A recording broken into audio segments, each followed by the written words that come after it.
Hey, I keep forgetting that the confetti goes off every time I open stream. Hi guys, happy Friday. It's me, Juni.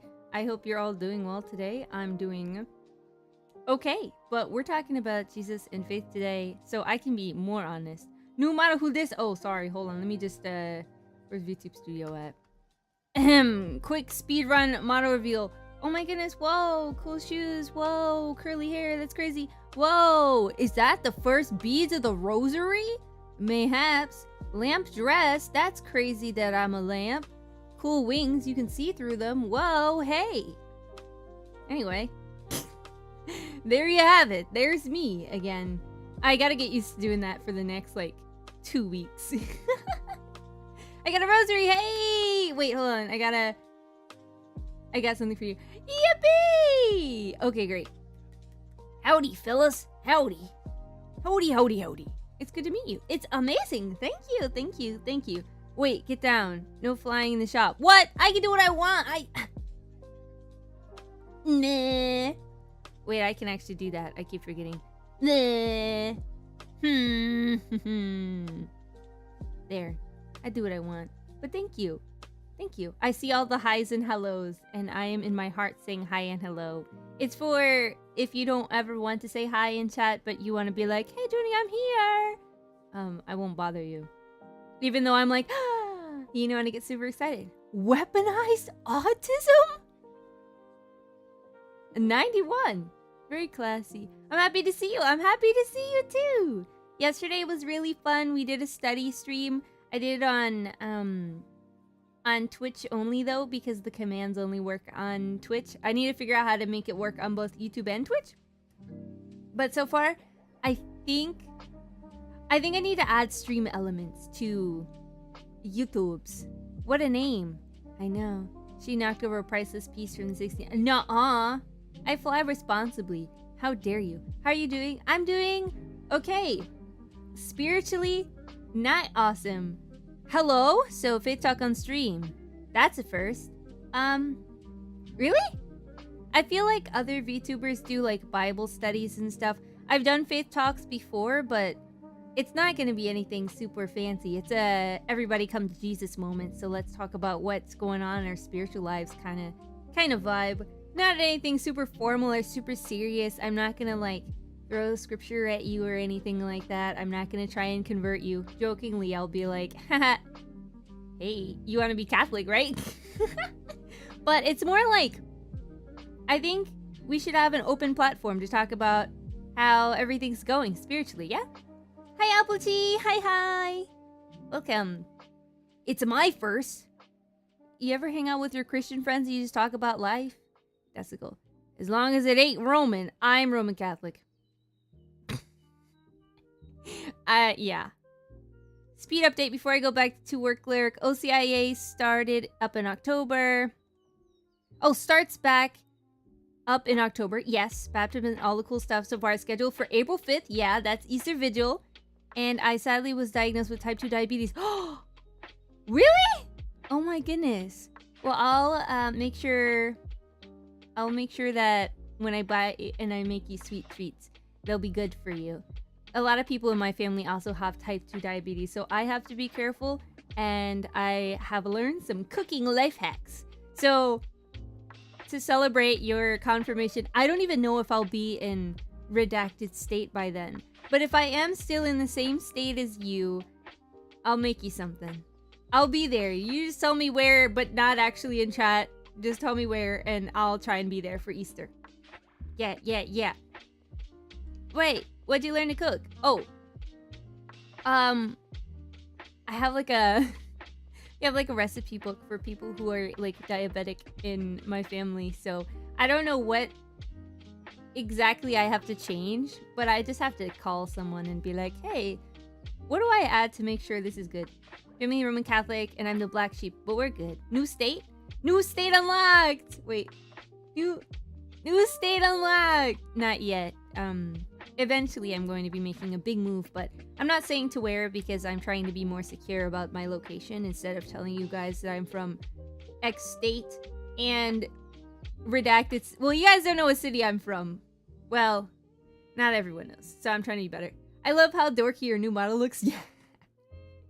Yeah. If we make a meet and greet, we'll have low carb. Low carb! Yeah, yeah, yeah, yeah, yeah. Yeah. We'll cook good for you. I know. You do know. Yeah, no doxing. Bob, you literally sent me your home address. I don't really know what to I don't know what to tell you. Yeah, but faith-wise, I'm really excited for Blake and RCIA. OCIA now. It used to be called RCIA. I may not be Catholic, but I have nothing but love for my Catholic brothers and sisters. God bless you, Juni. I'm glad I found you. I'm a new viewer. Well, welcome in, Cinder Titan. It's really nice to meet you. I am Juni, Catholic Christian, Moth Girl. But there are plenty of other VTubers that are just Christian, non-denominational, Pentecostal, Baptist, etc. We see a whole bunch of denominations in the VTuber community. I'm just very openly Roman Catholic, which doesn't always go well. A lot of the time, it doesn't go well. So I've been kind of keeping to myself in terms of content creation and like talking about the faith, because sometimes I get a little shy. Because sometimes people are really mean. So I'm like, I'm Catholic, but like, please don't hit me. So I'm trying to learn how to be more comfortable with that. Hi, Sora. Hey! There's always tomorrow. What? That's all so far, huh? What did you do? Oh, yeah. Oh, no. They Crips. That's... You can't say that. Yeah. Blake and I were blood. For real. As in related. As in not actually related. But as in not the gang. Hi, Mira. Hi, Mira. I can give you my address. Don't do that. Hi. Is it Omri? Hi, welcome. I'm peeking too. Wait, let's peek together. Let me be lower. Whoa! Oh, I got a glasses reset. Mega name machine reset. Let's all peek together. Hi. It's nice to meet you. Don't worry, I don't bite. I have fangs, but I promise I don't use them except for like medium well steak. So don't worry about that. It's nice to meet you. We're gonna talk about Jesus. Y'all mind if I praise the Lord a little bit? My glasses reset. Mega knee reset. Okay, yeah, okay. Get back up here. Oh, my glasses again. Yes. Yes, this is great. The glasses fit you so well. I mean, I think it still fits not wearing them, but it feels like I should be wearing them. That's me IRL. Doing so kawaii and bonita. Thank you. Your model's so cute. Thank you. Peking Duty would make a cool sticker. Okay. I have to get a Peking sticker for my car. Oh, shoot. Here we go. That's for Bob. Okay. So, faith-wise, how is everyone feeling? Teehee, sorry Mira, I'm just a silly guy. For health, there's hospitals. For mental health, there's therapy. And for spiritual, it's just your heart and God. And also, I would like to stress the importance of community. Good community. I think it's really hard to find good community when you're a Christian. Because there are people who say that they're Christian, and then there are people that will be there for you when you're going through a lot, and people you can be there for when you're going through a lot that give you sound spiritual advice. And that's definitely not everyone. So, you know, I had to recently switch, like, parishes for no one... Well, someone that's not Roman Catholic. A parish is basically just like a church building, you know? So I had to switch recently because I realized that, like, spiritually, I wasn't really being taken care of in terms of community, like, at all. I was kind of a... I don't want to say a black sheep, but there was, like, racism. So I didn't realize it at first. I don't really notice these things. And I just felt, like, spiritually suffocated. And I'm still kind of struggling to find my way back, but that was really a tough time. So I'm trying to find a local parish that I like, but so far, I mean, I kind of like the one I've been visiting, but it's kind of hard when everyone's so much older than you. Everyone's so old. So it's really hard to find, like, young people that, like, are serious about the faith and are not crazy. Good. I haven't read the Bible today, but I have reading time carved out for later. This is good. Let's get that bread. That daily bread. Oh, that should be the ping today. Yo, you guys look like you need some carbs. Did you have your daily bread today? Read your Bible. Sorry. Well, I don't want to say that they're hypocrites per se. I think that sometimes I think it's really cool that tradition and faith are equally important in the Catholic Church, but sometimes when people put tradition over faith, it can be bad. I think the same way you can weaponize faith by saying like people don't have enough faith, and so, you know, like they're not praying hard enough, etc. So I think it's dangerous that way too. But these people, I guess this old parish, and they're really nice, genuine people, but the old parish, a lot of people put tradition over faith. So they're like, yeah, you know, which Bible? I read the, wait, let me get it. All right. I got all 73 books of the Bible in here. Okay. I just want to make sure I get the abbreviation right. The New American Bible Revised Edition with all the books.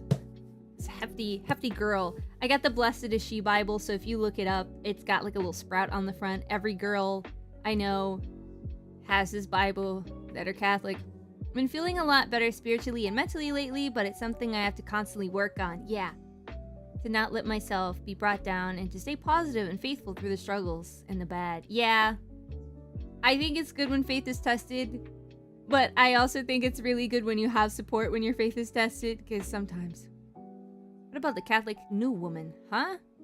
Look up Catholic Newman in your area. So, I have graduated already. I have graduated university already. So, it's kind of a tricky situation. My Newman Center was amazing and wonderful. For anyone who doesn't know, a Newman Center or a CCC, a Catholic, oh my gosh, what is it called? Catholic? Oh my gosh, a CCM! Catholic Campus Ministries, or a Newman Center, is basically like a group of college-age Catholics, and it's like they go to mass together, they do retreats together, that kind of thing. It's really nice. I loved mine. It was super awesome. My university is several hours away. So, yeah. Some people treat the Douay Rheims Bible like the KJV. I want to say, let's talk about Bible versions, actually. The KJV is not the only licit translation of the Bible. There are some that take too many creative liberties, like The Message, but the KJV is not the only one that is licit. And I know that there are some people in the Christian community that are like, every other translation is heretical and terrible and filled with lies and blasphemy, and it's from the devil. The Bible from the devil is crazy. New King James Version is based. And that one's a good one too. I personally think you need to have a Bible that is easy for you to understand and not misinterpret. So whatever version of the Bible that is for you, that works the best, I think is important. My OCD led me to get a CSB. Something standard Bible? KJV is Protestant Bible. It could be an anyone Bible, I think. Do we have a Catholic version of the King James? Well, yeah, that actually kind of defeats the purpose because, oh, yeah, you're right. Okay, Christian Standard Bible. Okay, I see. KJV, only Christians are silly. I think a lot of people are silly when they're too firm about things. I think to be faithful is to kind of have some spiritual leeway in terms of us being right or wrong sometimes. Scrupulosity, I should say. Yeah, that's just spiritual OCD, is scrupulosity. That's a word that not many people use outside of, like, the Catholic Church, and I think it's a really good one. To describe, like, being overcritical about your faith to the point of obsession is called scrupulosity, being scrupulous. So, there is a lot of help for Christians who are scrupulous, but it's harder to find that help when you don't know the word associated with what you might be going through. New word! Scrupulosity. Scrupulous is how you would define yourself if you suffer or struggle with scrupulosity. It could be a good thing to care a lot, but if you are getting to the point where you're like, I said this word in this prayer wrong, or I didn't follow this word for word, oh my goodness, this is gonna keep me up at night. I'm messing up. What if I did it wrong? I got the formula wrong. You're okay. It's okay. Scrupulosity can be good to form habits, but bad when they consume you. So you just have to be careful. So perfectionist, basically being a spiritual perfectionist, but that doesn't exist considering that we're not perfect people. We're flawed and sinful. But expecting yourself to be a perfect person is definitely bad. Oh yeah, new addition to the vocab. It's a good one. It's a good word to know, just so you don't like fall victim to it, you know? Reminds me of Squirb from Super Paper Mario. Oh yeah, Squirb. I liked that guy. He's like a little alien. He really had to go potty one time. That was like his whole lore. And yeah, that was the whole thing. And his mom is like a star. That was fun. You guys gotta play Super Paper Mario sometimes. That game is the best. It don't make no sense. Well, it kind of does. It's super cool. If you have a question about Bible, always need to look at Catechism of the Catholic Church. Well, for me, I would ask my priest. Usually I ask my priest, or a local theologian, or a monk, or a sister, someone who studies it all the time. You know, don't ask Twitter. Oh my gosh, I cannot stress this enough. Okay, guys, come close. Listen to me. Listen to me right now. If you're new to the faith, welcome. Congrats and amazing. If you have a spiritual question, do not expect a correct, sane answer from Twitter. These people have good, sometimes good interest, okay? Do not go to them for spiritual advice. If you have a Catholic question about Catholics, ask someone who is Catholic. If you have a Protestant question about Protestants, ask someone who's Protestant. If you have a question fitting for a pastor, ask your pastor. Do not ask Twitter. It will drive you crazy. Because you want to trust these people because they're your friends, they're your mutuals, they're people who have been in the faith longer than you, etc. Do not, you have to take their word with so many grains of salt, a handful of grains of salt, okay? Some of it could be right, most of it is very wrong, and absolutely unhinged, okay? So, be careful, okay? That's my piece. That's my piece. That's why I hesitate to answer people's public questions on Twitter. Like, I'd rather talk to you one-on-one, but also recommend that you talk to someone that knows better than me, because I don't know nothing. But thank you, Mr. Undertaker, for gifting us up to Inky Stinky. Sorry, that was mean. I'm gonna try to find a Catholic Bible that's both for study and devotional. Oh, what is the name of the Bible? It's really big. It's like a hefty Bible. I have the Blessed is She, like, Catholic note-taking Bible. So if you like Bibles with, like, margins, I really like Bibles with margins that you are meant to write in. And it has, like, a bit of text at the bottom for explaining some stuff. So I really like this version of Bible.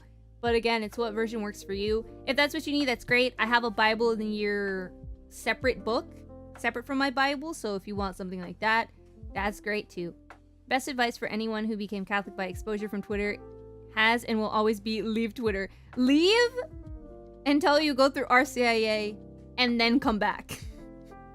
A lot of my RCIA questions when I was doing it was like, hey, I saw this thing on Twitter. Is this right or wrong, or what's going on?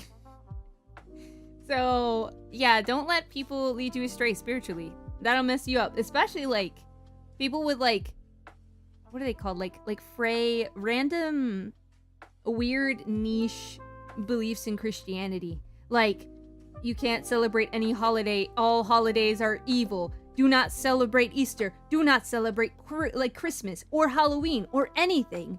It's bad and spiritually corrupt. Like, those people exist on Twitter. And they'll respond to you on random things and you'll go, wait, I can't celebrate holidays? And if you believe them and they sound reliable and they send you a website, you might believe it. It's not true. Celebrate your holidays. Red Trad Twitter is something alright. A little bit racist, I'm not gonna lie to you. Word on Fire Bible. Yeah! That's a good one. You have to get it in parts. Didache, I never know how to say that word. Is it good for CCC notes? Yeah. I really like the link with Nick with no K, Christian YouTuber, about the KDH. KDH? Really good how certain themes are blended into that movie in an old movie with good morals and good quality. It's linked to some stuff that you are saying about legalistic versus freedom and so on. Yeah. Did his review. Oh, okay. Word on Fire Bible is a beautiful and easy commentary. Yeah.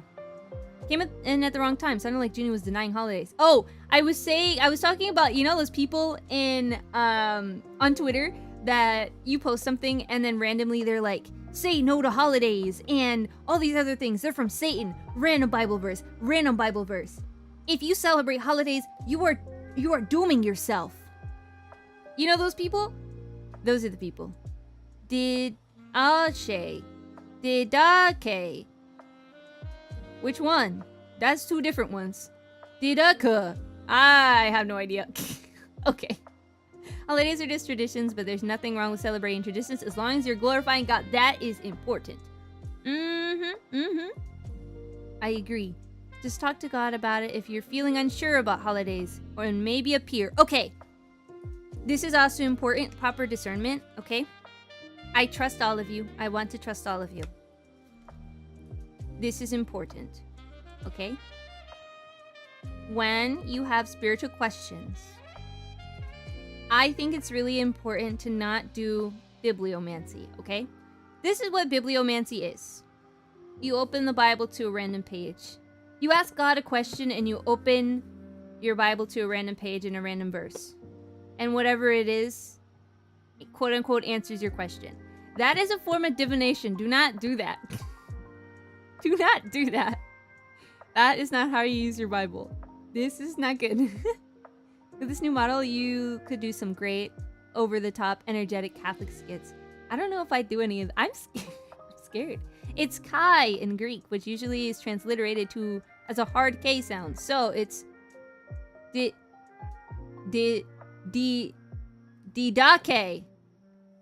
Didake.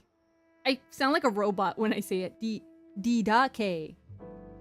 Based Augustine cells disagree. I don't think that any form of divination is a good idea. And I think that when people use their Bible as a form of instant answer sources by random selection, I don't think that's appropriate, personally. Emphasis on the first Didake.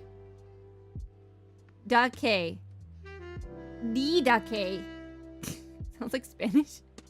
Think for me, I've been struggling with feeling warmth with belief, but I get it logically.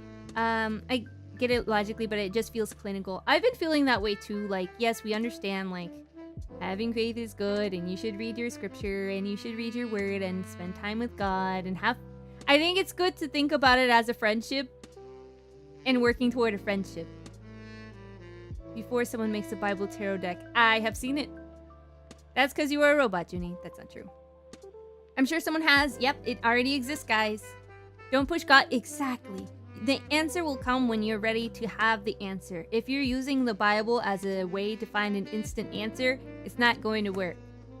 Do I think you should search up verses or try to find verses that are relevant to your situation? Yeah, that's a great way to use your Bible. You can go on Google and be like, what are some verses or what are some passages in the Bible that will help me with this situation? And read through it yourself. Do I think going, Lord, should I marry this person, opening your Bible and flipping and finding a random line and trying to mull it over? I don't think that's necessarily constructive. I think using the Bible and reading in context is really important, you know? So that could be helpful. Jesus is a friend of mine. Jesus is my friend. Are we treating Jesus as our friend though? Do you think that you treat Jesus as your friend? Lord, I need help with my math homework. Opens the Psalms. Well, this is no good. What do you do when you ask Jesus about a romantic question and then you end up getting a verse about war? Then what? You know? He is like a Mountie. He always gets his man. Huh? This is a hymn, I'm sure. Oh, there was a follow. I missed it. Wait. Lara. Fatura. Perhaps?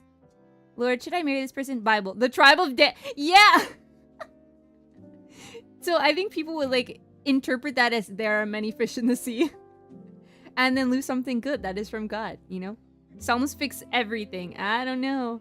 Hi! Oh, you look so cute lurking. Wait, do we have to go back? We can go back and lurk. Let's go. Let's greet you politely. Hi, I'm Juni. We're talking about Jesus, and right now we're talking about the Bible. If you would like to also talk about the Bible or your spiritual life or anything like that, we're yapping about it. Yeah, nothing crazy. We'll be gentle. Okay, I will hydrate. I don't know why it's not making any noise. Oh, because I muted it. Oh, Megan, reset. Hold on. Okay. Because I turned them off during the study stream, I thought. I did. Okay, it's back on now. Thank you, I will hydrate. I have my... I don't want to crunch it too loud. I'm thinking about crunching it though. Ready? Oh, it crunched itself. I don't want to do any more than that. Okay. Perfect. Okay, cool. Hello. Hi, Pri. I think the most important things Christians to do is to go to mass. Go to church. Okay. I don't think this should be a hot take. I don't think this is a hot take at all. I think because we're talking about Christianity and community, I think it's really important that you go to church in person. Because sometimes you just need a hug. Sometimes you just need to know that someone is physically there with you. And you don't really get that at home. You miss a layer of connection when you do church at home. So, this is the coldest take. Well, so for my family, I get fussed at a lot when we travel and I have to try and find a mass. A lot of the time, if I'm traveling with one person in particular, they'll fuss at me and say, well, why can't you watch it online? Why is it that you have to go in person? Like, at my church, we can watch church online. We don't have to go every Sunday if we can't or if we're busy. And for me, it's really important that I go in person. And also, it's, like, required of us to go in person. If you're, like, able-bodied and well and are able, you know? So whenever I go on vacation with this person, it's always really hard to try and get to mass on a Sunday. So I think that having church online for COVID was really good. But now that COVID's over and if you're able-bodied and you're able to also go out on the weekends and hang out with people, I think going to church physically is a great practice because it gives you community and hopefully those people are people you really bond with and that help you spiritually grow because that's the point. So if you don't go to church and you avoid church because that church doesn't feel like a good fit for you, that community isn't a good fit for you, it's okay to look at other churches. It is okay to do that. You don't have to go to your parents' church, I would say. If you're old enough to choose your own church, I think it's okay to look for churches. Looking for churches is really hard. No one wants to be that awkward new person. I wouldn't say church hopping, but I would say if you feel like your church home doesn't feel like a home and you're like a visitor, and you keep your shoes on kind of thing, I think it's okay to look. Yeah. How did you become Catholic? I messed around and I found out. Yeah. Honestly, I always hated the, oh, it's okay if you miss if you're busy mindset. Yeah, I think it's easy to isolate yourself when you do that because if you kind of like cut yourself off from that quiet time with Jesus, sometimes it can be hard for you to grow spiritually because you're just relying on yourself, you know? Please keep your shoes on. Yes. No, what I'm saying is like, you know when you're visiting someone's house and you're not really familiar with them and they're like, make yourself at home, but they have like pristine white couches and like very fancy rugs and you feel like you can't touch anything and just sitting down is a disturbance? If you feel like that at church, you're probably at the wrong church. You know? If it doesn't feel like home, you're probably not exactly where you're supposed to be. I think that churches should bring a little bit of discomfort because they shouldn't just be affirming you of all the things you do. But I think it's important that you feel comfortable enough to want to talk to your pastor, to want to talk to people around you and not feel like you're faking. I think it's super important. Some call it church shopping. Yeah. Worst part about going to mass with missionaries of charity. What? Oh yeah, they don't wear shoes. Taking shoes off is a big nope for me. Yeah. Can I take my shoes off at church? Father, you're a priest. You do whatever you want. I can't tell you otherwise. If you want to take off your shoes, that is up to you and your congregation. I don't have to listen. I think during Holy Week, if you're washing feet, I feel like you don't have to wear shoes. But I don't know. Listen, that's like the only time I could like see it and be like, yeah, okay, sure. Holy Week. I don't know. It's simple, just 3 core things. Prayer, Bible, Mass. I would say community is important. My church is too gothic for barefoot. Oh, thank goodness. I mean, oh man. Yeah, we can't have anime figurines at church. Maybe don't do that. Please take your dirty shoes off at my house. Yeah. Yeah, yeah. If I'm outside in the grass, oh yeah, oh yeah, yeah. If you want to feel the earth while you're serving mass, that's fine. You know, sure. We love Luce, we do. No need to overcomplicate things. Bible, prayer, mass and or service, community. That's 4 things. That's still super simple. The four nations, the 4 tribes. Thinking about Avatar. I forgot all about Luce. I didn't. It's still a Jubilee year, guys. So lots of fun things to do. Yeah, but I am currently in a state of church shopping, quote unquote, I guess. Because I want things to be like a certain way. But I'm starting to let go of all of my like not all of my tradition, but some of the traditions that I really cared about. I realized I was making idols of them. And I think that happens sometimes where you go to a church and you're like, I want a specific kind of music. And it's not necessarily that you need it, but it's just that your preference. I think it's important to have some of your preferences at the church, like a pastor that understands you and that has a demeanor that's easy to approach. I think that's really important. Does it necessarily matter if your pastor or if your church is a certain shape or has certain traditional church aspects? No, not really. I prefer to have kneelers. I go to a church that has kneelers because I have like knee pain. So for me, that's like a non-negotiable unless they have like kneeling pads, and it's fine. But for me, I go to a church that's like not a shape that I enjoy. You know? It feels very modern. It feels like we're all sitting in a big Socratic circle. And I don't really love that. But, you know, it doesn't keep me away from church. You know what I mean? Oh yeah, I keep forgetting things. Oh, no worries. No, it's tradition, Bible, and magisterium. Yeah, not everyone's Roman Catholic though. So in a way to address all people, Bible, church, prayer. I missed the last one. Community. Yeah. Because if you pray and if you read your Bible, you will find tradition, I think. And you'll be like, oh yeah, wait, these things make sense. I think if you keep trying to delve deep in your spiritual life, you will find the truth. That's kind of the point. My priest is retiring. I'm so sorry, King. One church I really wanted to go to that had a priest that like gave me an exorcism, he left the week I got there. Like, it was the first week of a new priest. I was so bent out of shape. A true champion doesn't go on their knees. That, I disagree with not kneeling during mass. But, you know, I hate circle church. Well, if circle church is good for your spiritual life, the priest is good, the congregation is good, it's welcoming, you feel the true presence, you know, and that's something that you need to go to, guess what? Church shape doesn't matter. It doesn't matter. It's about community. And it's about the mass. So the same mass, regardless of what shape it is, regardless of if there's drums or not. Same thing. I just started going to a church a month ago. It's a bit of an auditorium, so that's surprising. I see. Again, you can have a preference. But if you're preferring one church over another, and you're picking a church with a shape you like over a community that fits you better, then that's something that maybe you need to take to prayer. It's good to feel resonant with the parish and its culture, but trying to mandate all aspects, yeah, that won't work. You'll never find a perfect church. You won't find it. Because the church isn't made out of perfect people. You might find a building that you really love. Or a mass that you really love. But if the people don't feel like the kind of people that will help you spiritually grow, then that's not where you need to be. I have been committing to read the Bible every day for the first time for a while. I felt at peace. That's good. My church is also a circle. I could see that. I could see that. What if we make like a square church? We have rectangle churches. You're Easter, then yeah, don't kneel when you are there. But if you come to a Roman liturgy, you better kneel. Yeah.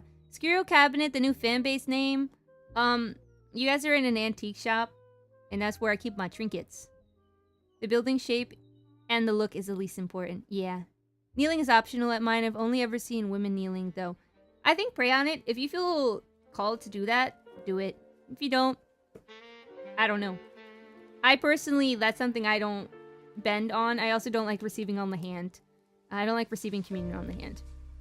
You know? I'm not that well versed. There's a lot to learn. Oh, yeah. No worries. Me too. Circle churches always seem more populated than traditional styles. At least that's how it feels, even though I prefer traditional styles. I prefer traditional styles for sure. Absolutely 100%. I prefer traditional cruciform churches with big stained glass, and it's cold in there because it's so hard to heat because the ceilings are so high and beautiful art on the ceiling. I prefer that. Am I gonna choose that over a congregation? No, probably not. I tried to. There's a beautiful cathedral that I used to go to, but just it did not resonate with me in terms of like the homily. It just, I felt so disconnected from everyone there. It wasn't good for me. As much as it was like absolutely gorgeous and awe-inspiring. Yeah. Also, can you walk okay? Does your knee hurt right now? No, not right now. Just when I kneel on it. Just feels weird since most of my life I was an atheist. Oh, since most of my life I was an atheist. Most of my life, so I think that way by default. I see. That's fair. Square church, circle church. Let's go 3 dimensions. Triangular prism church. Pyramid church. We need to convert Bass Pro Shop pyramid into church. At mine, they taught us to receive on our hands on our first communion. Yeah, I did not get taught that. My church only gives communion on the tongue. Yeah, I used to go to a church like that, which I thought was super awesome and based, which is good. I think it's a good practice. I don't think people should be touching Jesus with their hands. But that's something that I really like. I also veil during church, but it's not something for everyone. How do you know if there is a real presence or not? Because is means is. Personally, I think is means is, and there's no two ways about it. This is my body, this is my blood. Is means is. You know? So for me, Jesus said true presence. I think true presence. I treat the Eucharist like the true presence. And I think if it's truly Jesus, I should be touching him with my grimy hands. I was touching the railing and all the dirty stuff in church. I mean, church is mostly clean, but you know how many hands have been where your hands are? And then you're touching the King of Kings with your fingies? I can't do it. It just like, something in my brain is like, you know? Not the best history with pyramid churches. What? There are more? There are actual pyramid churches? The church also says it's good.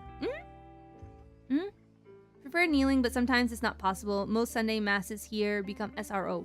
What's that? Suro? Tesseract church. What is that one shape? The shape of like, dodecahedron church. I was like, isn't it like a D5? No. 3, 4. Yeah, D5, I think. Standing room only. Oh, wow. I don't think people should be touching Jesus with their hands. Thomas. Listen, I personally don't think so. Well, I mean, not to say anything against scripture. Only for me, I feel like if it's like, hey, this is Jesus, I wouldn't want to touch him with my hands because I know my hands are not consecrated to hold Jesus and also probably covered in bacteria. Just put it in my mouth and I'll eat the host. Period. There's a church in Nashville, I think. Not a Catholic church, I'm pretty sure it's Presbyterian. Either way, it's built in an Egyptian revival style. There's an Egyptian revival? Reviving, like, Egyptian culture? Or, like, what part is being revived? There was a girl that got healed when she touched Jesus.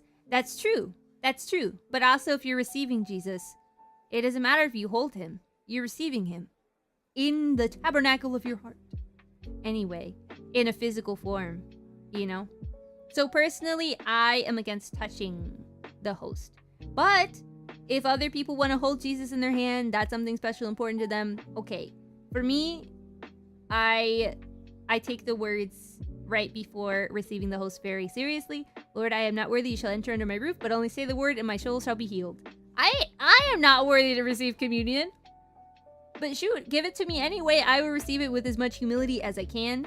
And to me, it's not holding it. I think I truly humble myself when I have to kneel and like stick my tongue out and receive the communion host. For me, it's more of a devotional thing. But again, I get it if you want to receive on the hand. It's just not something that's for me. You know? So my favorite part of the Mass. Me too! Me too. I always say it in Latin.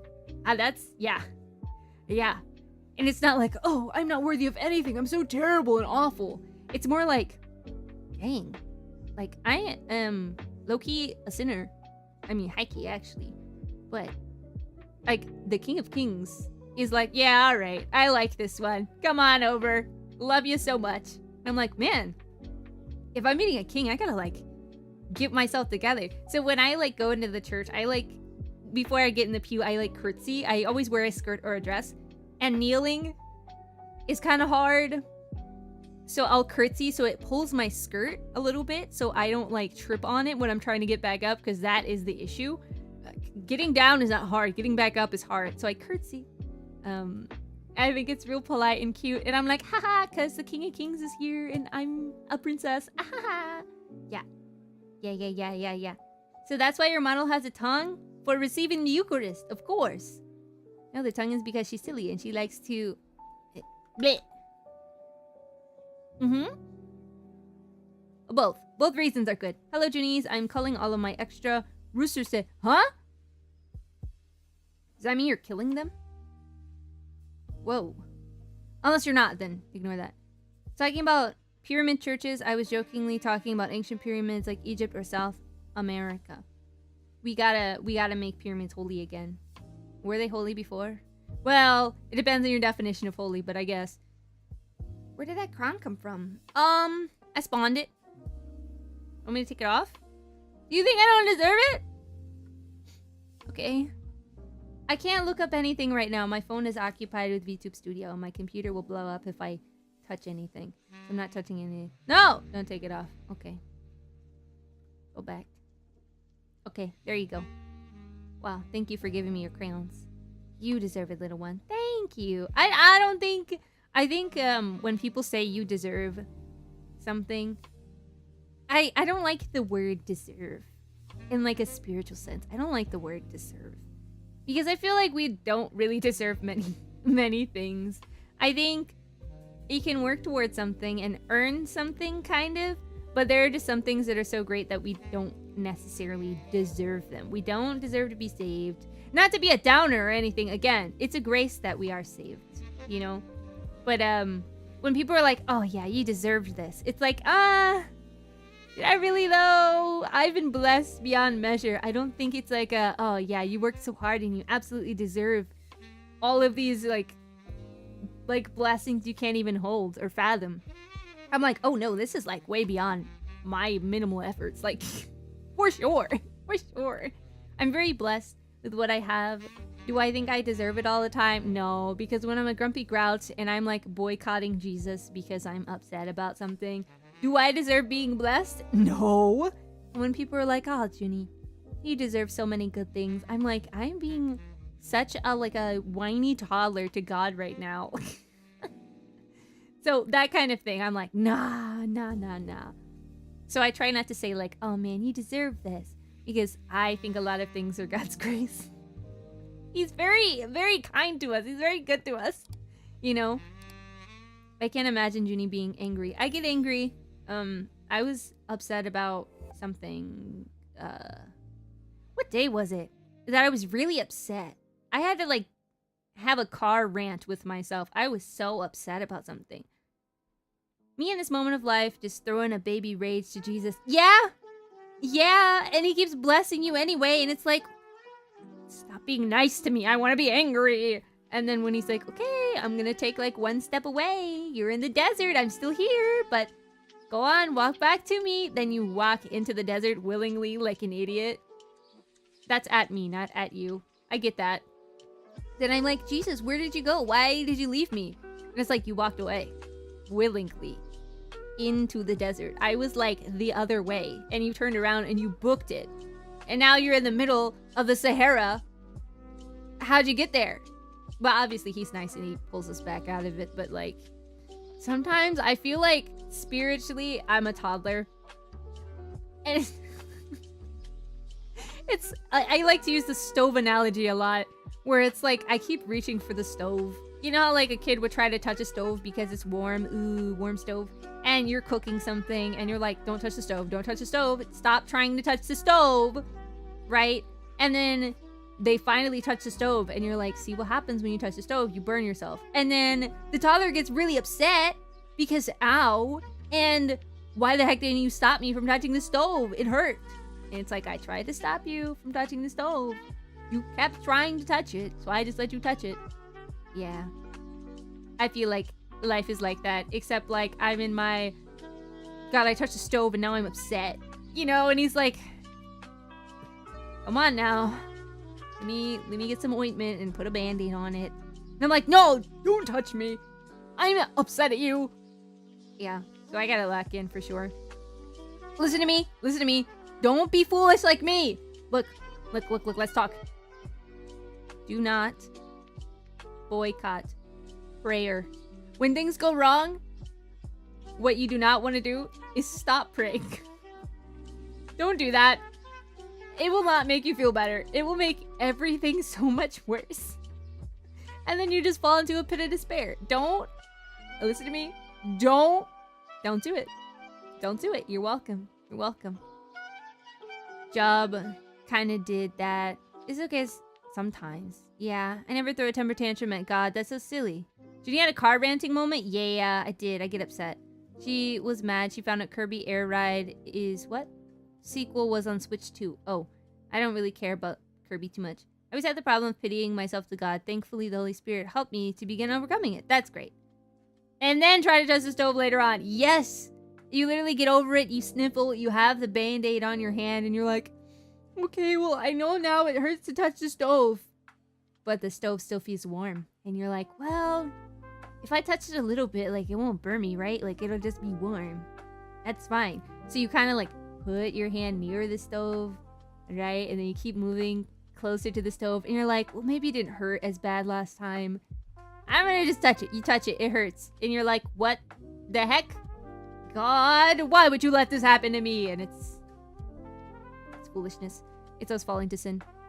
She zoomed in. I can zoom. I have a zoom. I have a scroll wheel that works now. What? Yeah.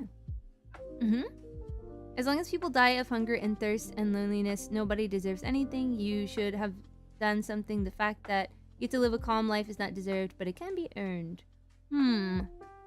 What? You have the Kirby mat. Yeah, because Kirby's cute. If it isn't the consequences to your own actions. Okay, let's talk about consequences. There are good consequences, and there are bad consequences.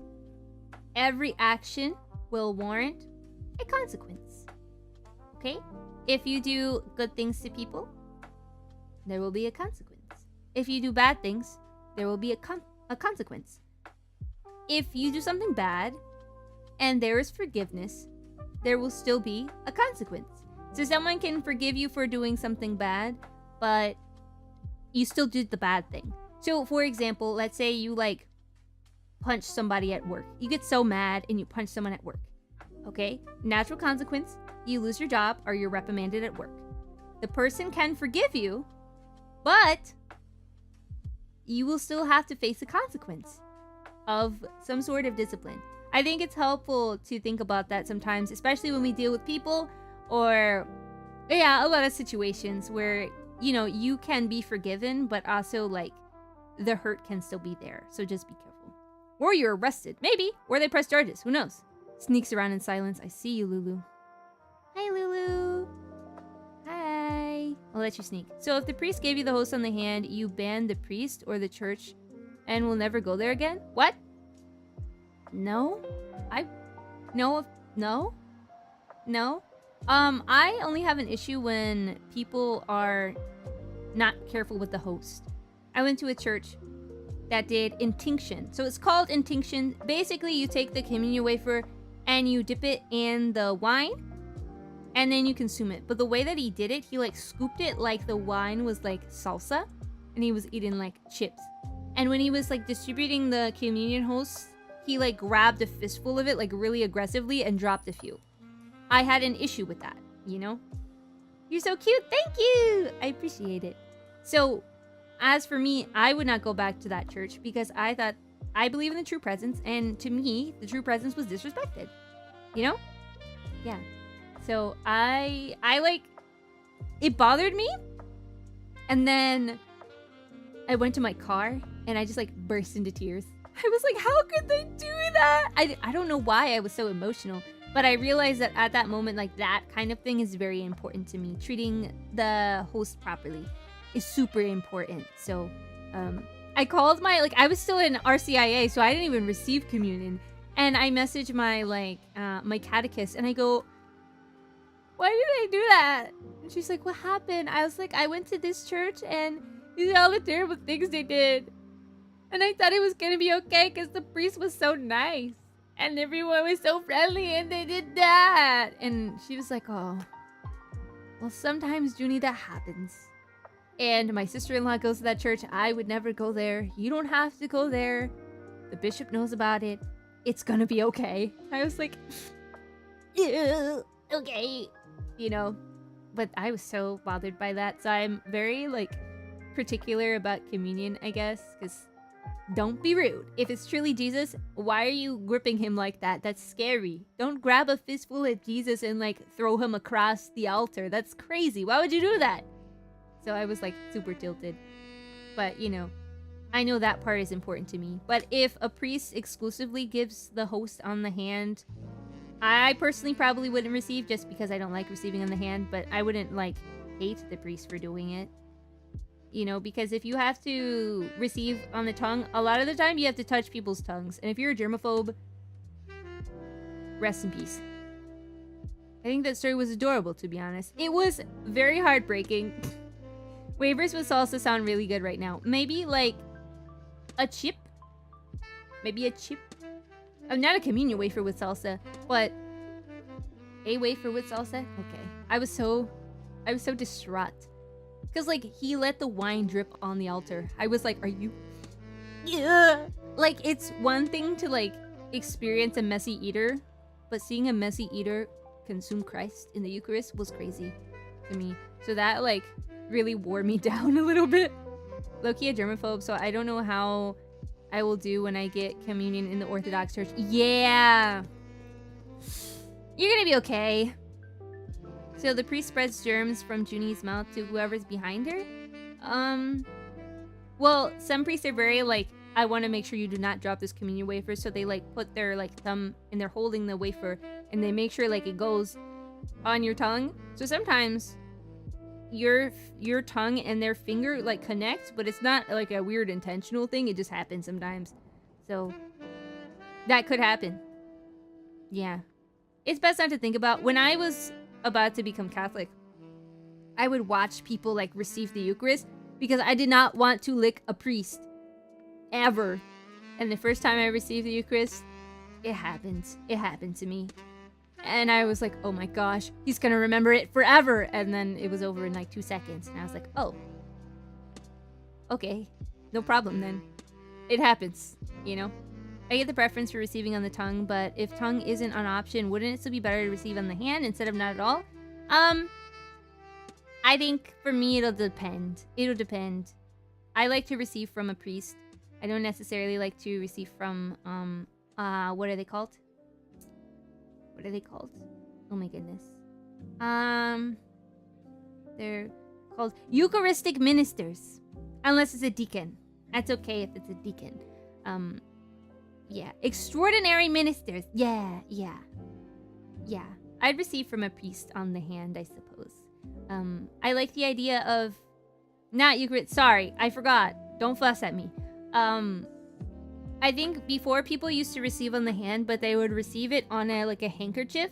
So originally receiving on the hand was, I think, a sanitary thing, but you still didn't receive it directly on your skin. You received it on, like, something particularly made for receiving the Eucharist on your hand.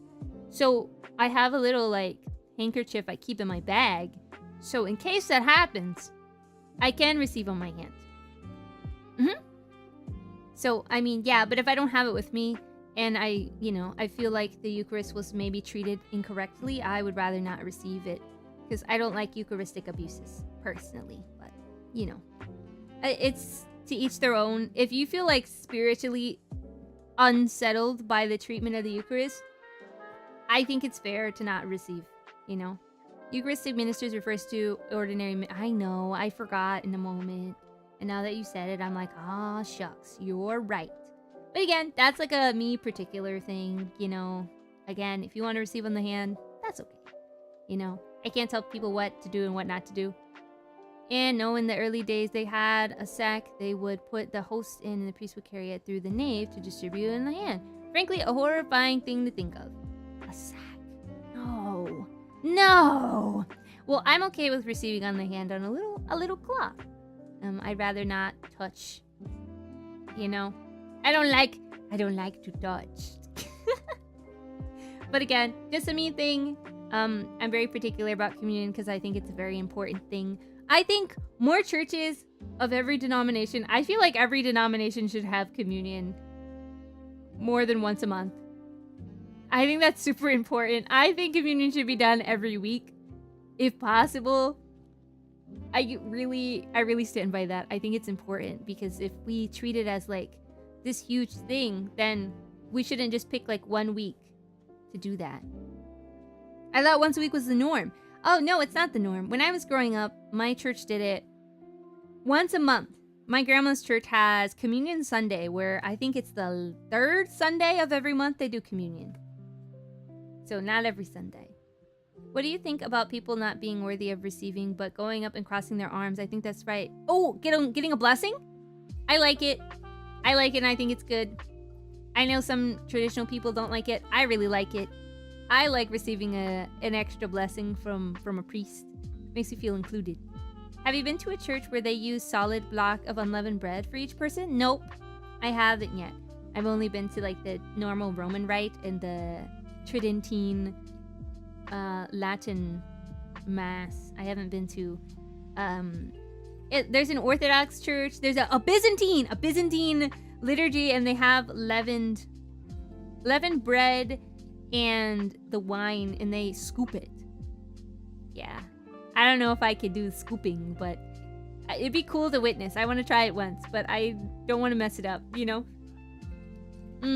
Most Protestant churches are only once a year.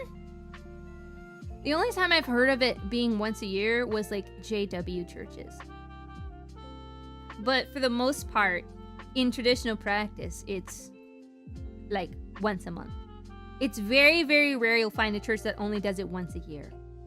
Attend Mass daily and receive usually 3 times a week. Okay. BRB ads. It's ad time. It's ad time. It's ad jail. It's time for jail. Sorry, that sounds scary. If you're on YouTube, don't worry about it. You're fine. You don't have ads. That's not how that works here. But if you're on Twitch, sorry. It's okay. I went to Ukrainian Catholic Divine Liturgy. Whoa! When I was in seminary, they get... Seminary! Oh my goodness. Father Trekkie, I keep forgetting that you're a priest. Because I just recently found out that you're a priest. Oh my goodness. Okay. Typing while ad, so I can't hear if you reply. Oh, I see. They gave communion on a golden spoon. Yeah! I've seen the scooping, but I'm just like, I don't know how it works. I spent months just trying to understand how to receive on the tongue without licking a priest, and I failed. So I'm scared. I'm either gonna like choke on the Eucharist, or I don't know. I don't know how it works. I'm so scared. Grandma glasses got me in stitches. You don't like them? You don't like my grandma glasses? It's fine. Male church did twice. Huh? I think I would cry. I'll tell you my communion story after ads are over. Juni, what did you say? The stream froze as soon as you started responding. Did you say that? Oh. You asked about... Yeah, I said, yeah, I like blessings. I think getting a blessing is good.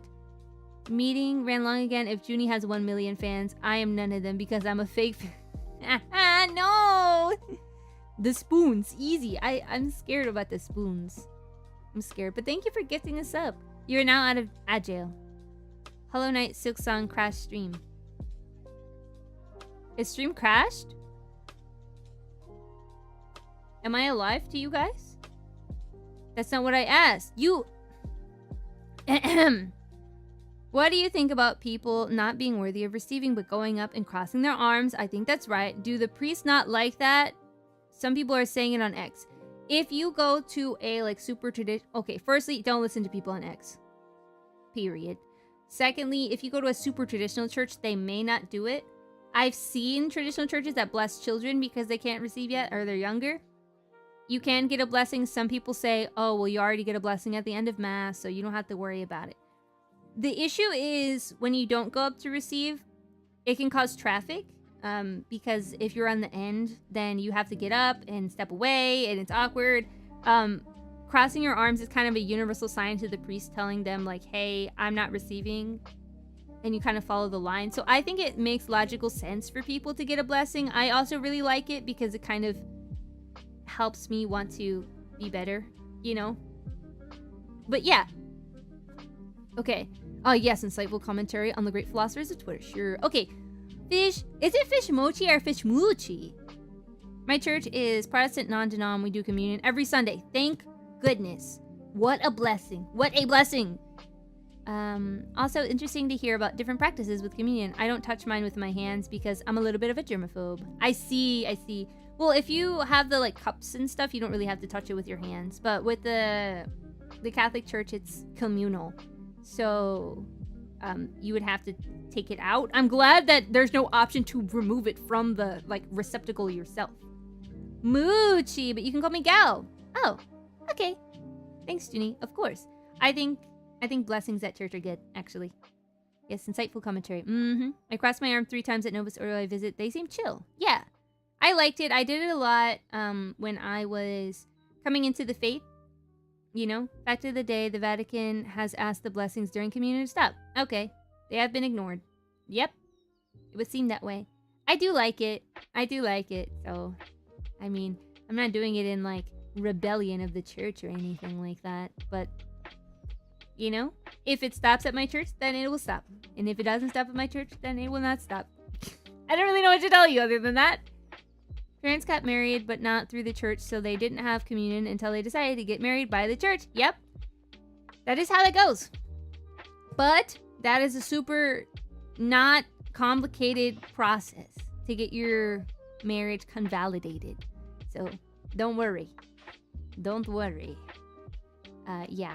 Here's to hoping for my parents maybe one day. They're not Catholic though, so you know, there's that. Oh, can we talk about like vocations?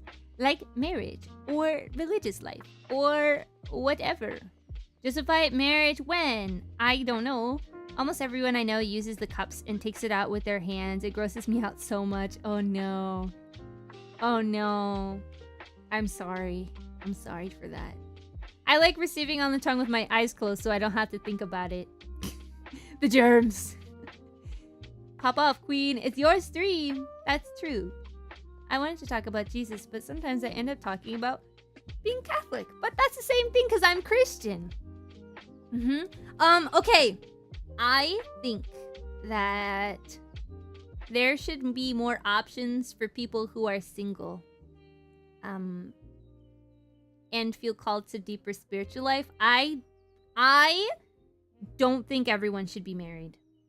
I don't think everyone's called to marriage. I don't think marriage is good for everyone. Man should not be alone. But I don't think that everyone should be married. And I know that a lot of people don't like that idea. But not everyone is called to marriage. It's a hard lesson for some people. And I think it can be humbling spiritually because we don't necessarily need to be married to fulfill what we need to do here on earth. But some people are called to do that, but not everyone. Most people, but not everyone, you know? When you become monks, well, unfortunately, it's not an option really for like non-Catholic denominations or like less orthodox denominations, you know? Because it's like you have to get married and have kids, period. I'm learning a lot about Catholic practices. Oh, well, shucks. I'm glad. If you have any questions, Jared, let me know. I don't know everything, but I know a little. Juni, you ever watch I Am Beggar? No. Sharp teeth. Yeah. I have teeth. Not everyone should be married. You're absolutely correct. And I hate to be that person. Yep, I helped talk to some of my friends through getting their marriage normalized. I see. One of the 3 boys per St. John Bosco. John Bosco! I like that guy. Oh, thank you, Mr. Undertaker. There is no requirement to get married. Yeah, I think a lot of people really want it, but I think it's really important to pray about that. Not necessarily pray about, okay, and this is something that happens so often, especially in women Christian circles. Praying for or about your future spouse is a good practice. Do I think that everyone will have a future spouse? No. No, and I think it can be very, like, I guess, isolating when you pray for a future spouse and you don't get one kind of thing. So I think praying about your future vocation is probably a stronger thing to do, because if it's for marriage, you're praying for your spouse, and if it's not for marriage, you're praying for strength for whatever you need to do that does not require a spouse. I don't think everyone needs to get married, though. Thank you, Undertaker. He's such a nice guy. Hola, Juni. Hola. How are you? Just learning hope. We are learning faith, hope, and love. He makes cool little animations about biblical stuff and has such a deep, soothing voice to visualize things. His What is Prayer video really is nice. I see. I prayed for my future spouse when I was in middle school and high school. I don't think it's a bad thing, but I think praying harder for your future spouse when you don't have one is...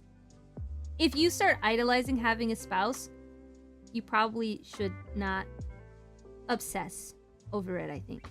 Good, good. No art today? No? Is that okay? Sorry? If you're in your lane doing your thing, you're more likely to be prepared. No? Yes! Yes, you are!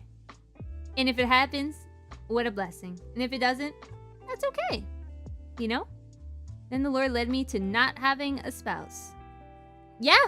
Yeah! Yeah! Honestly? It happens. I think it can be like really humbling to be like, oh man, it's really gonna be just me and Jesus forever. Like, that's it. That's life, I guess. But it could also be equally as challenging praying for religious life and really wanting to be in religious life or be a priest and then be called to the opposite. That sucks too. It's like, but no. I was in here for the 2.0 debut. Your new model looks amazing. Okay, re-reveal. Let's go. Meow. Whoa, shoes. Super cool. Curly, wavy hair. Whoa, is that the beginning of a rosary on beads? Yes, it is. How cool is that? Lampshade dress. Crazy, because I'm a moth. My wings are transparent. I have a cool ribbon. There's my face. I'm getting good at this debut thing. That was any percent debut run. Sometimes it happens by coincidence you find your partner. It's true. It's true. You know, it happens that way. Is that good enough? I only yearn post. Oh, who said that? Wait. Oh, IRL. But I tell everyone to be monk. Or that you want to be a monk? I stopped praying for future spouse and instead I've started praying that I'm a man worthy. Yes! This deserves confetti.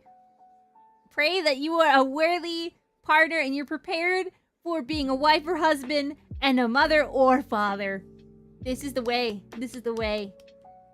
You have a lot of responsibility when it comes to having companionship for life and becoming a spiritual leader or becoming like the guardian of a child and bringing life into the world. Pray that you're ready for whatever. Have you considered discerning consecrated virginity, Juni? It's not an option. Deep question. Do you think every time God made an appearance in the Old Testament, it was Jesus Christ? Or could it have been any other persons? I think it was probably God. I don't know. Maybe the Holy Spirit. Who knows? I think that we aren't able to fathom God, and the way that people reacted in the Old Testament by touching, like, the tabernacle and just, like, die, that's pretty close. That's pretty... no percent human to me. You know? No, IRL, I tell everyone else to be a monk. Oh, okay. If you work and you spend a decent amount of time with the opposite sex, sometimes stuff just happens. Yeah! Yeah! Yeah. I used to hate the idea of having kids because of the large dysfunctional family I was raised in, but after getting closer to God and maturing, I subconsciously started to want a lot of kids. Yeah, you definitely have to get, like, to the root of, like, do I want to do this or not want to do this because it's what God is calling me to do? Or is it because it's what I want God to be telling me? And sometimes we kind of push things off in a way because of hurt. and not necessarily because it's what we're called for, you know? So letting God into like the vulnerable parts of your heart, especially when it comes to discernment, is tough.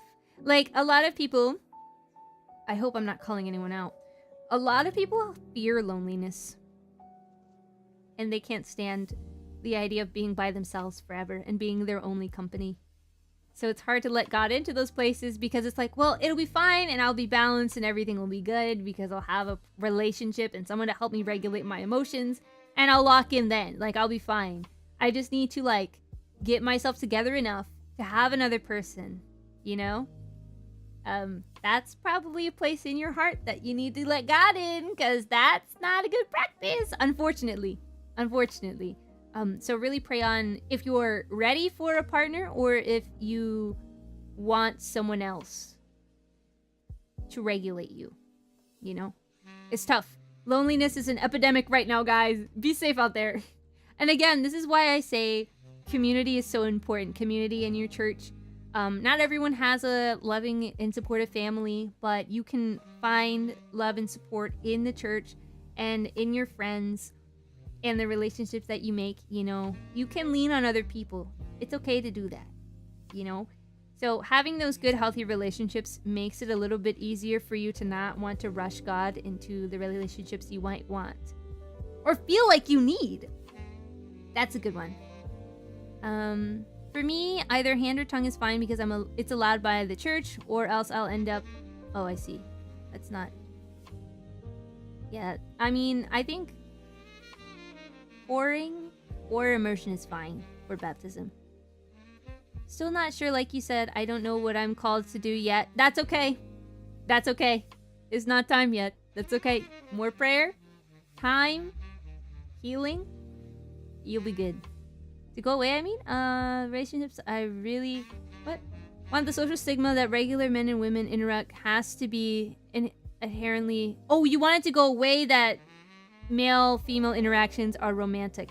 Yes, I agree. Sometimes I just want to hug the homie, you know? But don't have kids until you go to therapy first. Yes, please, okay? You don't want to take the hurt that you have and put it onto your child. You will catch yourself becoming the person that you didn't want to be for your child. Please be careful. Hug me? Sure. My calling is redacted. That's good. Never let them know your hand. Joking. I mean, valid though. Yay, I get hugs. Oh, that's for Bob. Never mind. Just kidding. It's fine. Problem is that you'll probably never feel ready for a partner. Yeah, but God knows when you're ready.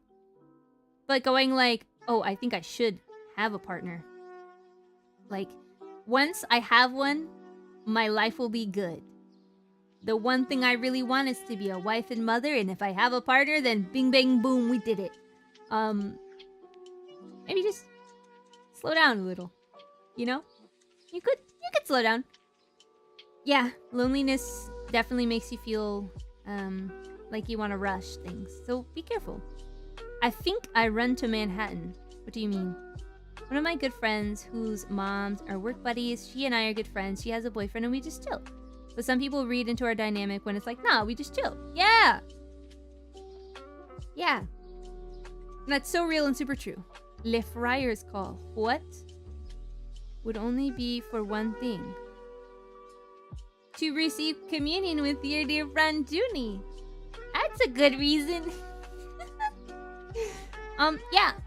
But I think it's important to think about, pray about, you know. I from personal experience, I know sometimes I've rushed into things. And then other times, I've been with someone who's rushed into things and they're like, you have a year. Then we will marry. That's probably not good. But also being like, yes, I'm locked in with you forever. Probably just let it happen naturally. Don't tweak out about it. It's good to date to marry, but being like, yes, this is what we're going to do. You, me, for the rest of our lives. Like, Juni, relax. It's okay. Juni, what? Oh, right. Okay, there's a difference between what I think I'm called to do and what I want. Unfortunately, so I'm I'm like Israeling right now. I'm wrestling with God. You know what I mean? I'm currently wrestling with God about that. So at this rate, my brain is soup. I have stopped thinking about it too hard. She's a bit tomboyish, so she kind of is like one of the boys, but I never overstep and think it's something more when it isn't. That should be a popular take. Everyone should go through therapy before marrying anyone and having children. A lot of people have trauma not dealt with. Yeah, I agree. Think you're called to marry and have children? I hope not. I hope not. I felt like I was so sure that I was called to religious life. But I know that I wouldn't necessarily be able to be a sister, at least not now and yet. So if I am called to that, it'll happen later in life, but not right now. But I kind of feel a pressure of like everyone around me is getting married or entering the convent. What am I gonna do? Hey Lord, what are we doing? And I'm in a period of waiting. I don't want to be married. I don't want to have children. I don't think I want that.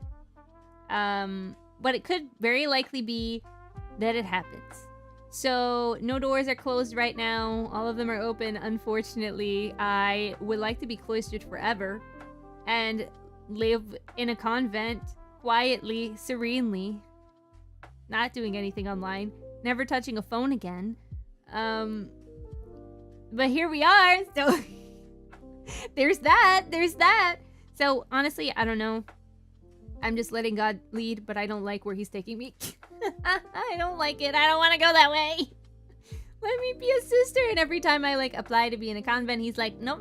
I'm blessing you in another way. And I'm like, Lord, stop giving me physical, tangible things. Because if I become a sister, I can't keep them. Lord, stop it. Please, respectfully. And he's like, aha, no. You're funny. Never. So I've been upset. Psst, Juni, I have a question about Hollow Knight. Psst, Pitoni, I may or may not have an answer. Inky, not even. Inky, no? What? No. Inky, what? What did Inky do? Oh, no, don't do that. Which is why the stigma needs to die. A lot of people be like, oh, you're talking with the opposite sex. You must be doing stuff. No, never.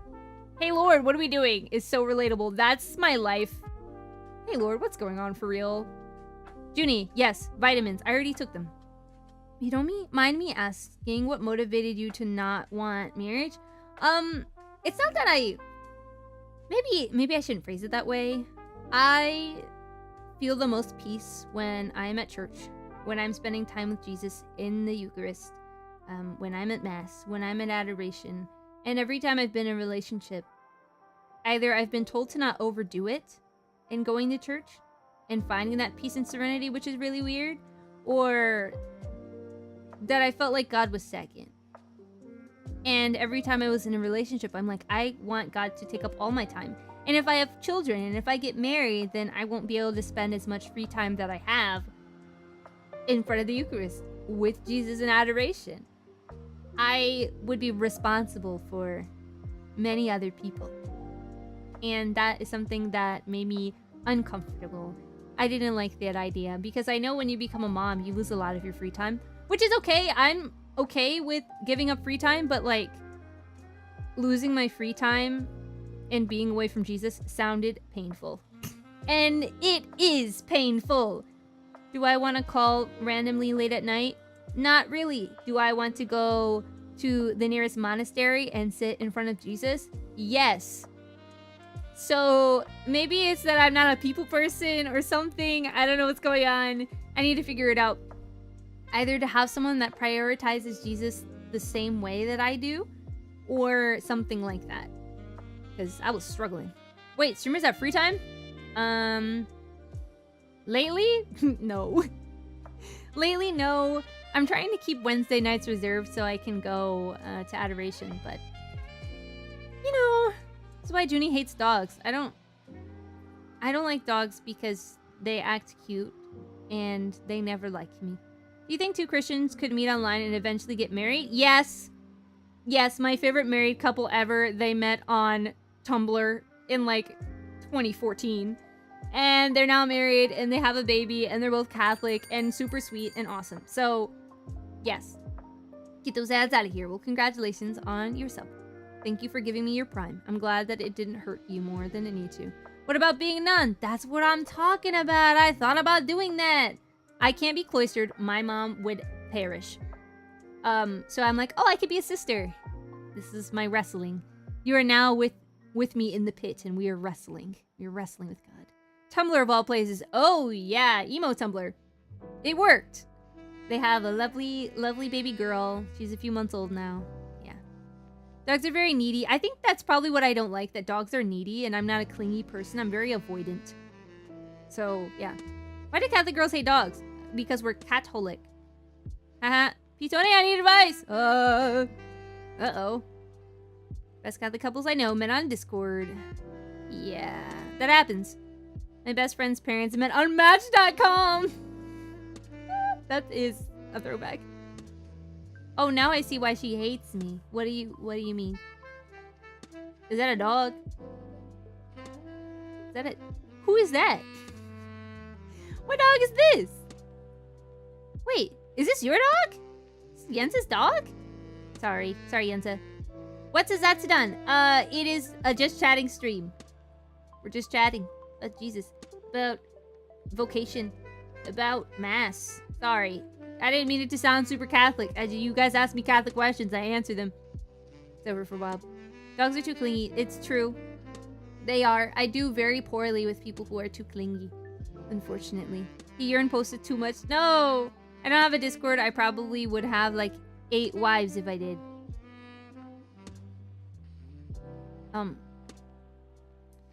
Anyway, no. My parents' dog is a Velcro dog. Yeah, no. No. That's not how it works. That's not. Yeah. What the Sigma, indeed. Yeah, that's crazy. Do I think that online relationships could work? Yes. Do I think... Okay, alright, okay. This is kind of Christian because it's showing love to people in the way that they understand it. And Moth Mom tells me a lot about this. And I think this is important. If your number one way of feeling love and affection from someone is physical touch, do not get into an online relationship. If your physical touch and or quality time, it's probably better you do not get in an online relationship because you will not have your needs met. And so when you see that person in person, you may be a little bit overbearing because you haven't had your like love language needs met. So I would say know yourself. That's like the most important thing about getting in relationships, especially if you're like wanting to be a spiritual leader or if you are trusting someone to be your spiritual leader. I think it's important to know yourself. Charlitos, welcome. Scored a 0 on the physical touch score. I receive love mostly through quality time. If you're okay with online means of quality time, if you like video games and stuff, that's really great. If you're not someone who likes to be online and you're trying to pursue an online relationship, it's likely that it won't really go well for you because you need like in-person contact. So you really have to know yourself, and if you're not a person that can handle a lot of time online and also you like to be hugged, it won't work. Now, if you are like a gifts or words of affirmation person, absolutely it could work. I need to post a question about Hollow Knight. Are you on the Moth Resting Grounds? Are you the Moth in the Resting Grounds? No. No, I'm not. Hey, I met through Twitch. Overbearing. So you're saying I should hunt bears? No. Stop proposing to people. God bless everyone. I hope you're all doing well. You too. Whoa. Huginky, sorry, buddy. This is why I stopped dating online. It's not for everyone. It can work. I think people saying that online dating can't work is not necessarily genuine, but I don't think it works for everyone. You know? Howdy, how's it going? Your new model looks great, Juni. Congrats on the model debut. Okay, let's do it again. Again. Here are my shoes. Here are my twirly hair. Whoa, that's the beginning of the rosary. Crazy lamp-shaped dress. Cool ribbon. Then me. We're getting good at this debut thing. That's crazy. I could have done my debut in like 5 minutes. Hey, 3rd time's a charm. It's been more than that. I feel like it's been more than that. It can work, but I'm confident that isn't what the Lord has for me. Yeah. It's exciting when mutuals get engaged who met online. If they meet through me... I'm joking. My parents met at a gas station. Okay, meet cute. You're not my mom? Okay. That's true. Where's the rest of the rosary? It's just the beginning. It's just the beginning part. It's a... You know how lampshades have like a pull? Like when you turn on the lamp? I just wanted to add a string. But I was like, hey, wait a minute. We can make it meaningful actually. So I did. Tiara. Yeah, that's a toggle. Bob told me to put it on. I'm taking it off. Oops. Bleh. Yeah, there you go. This is default. Juni can't set me up because I'm not Catholic. What do you mean? You act like I have all Catholic friends. Have you met my friends? All of VAngeli, most Christian girls in the VTuber space? What are you talking about? It would be so easy. Ah, KK. Yeah. Thank you. Yeah. That's actually really clever. Thank you. Yeah, you're silly. Thank you for the speed run, Juni. I think my favorite, in addition to the rosary, would be the lamp dress. Very creative. Thank you. Remember, Juni wants at least one doodlebug to marry another. Yes, it's true. Isn't all of VAngeli taken? Yeah, but I'm saying that, like, I'm friends with people that are not Catholic. I'm friends with people that are not Christian. You know? No, I'm not marrying you, Bob. He was ready to clip that. Not possible. Juni doesn't know single Catholics. Do I?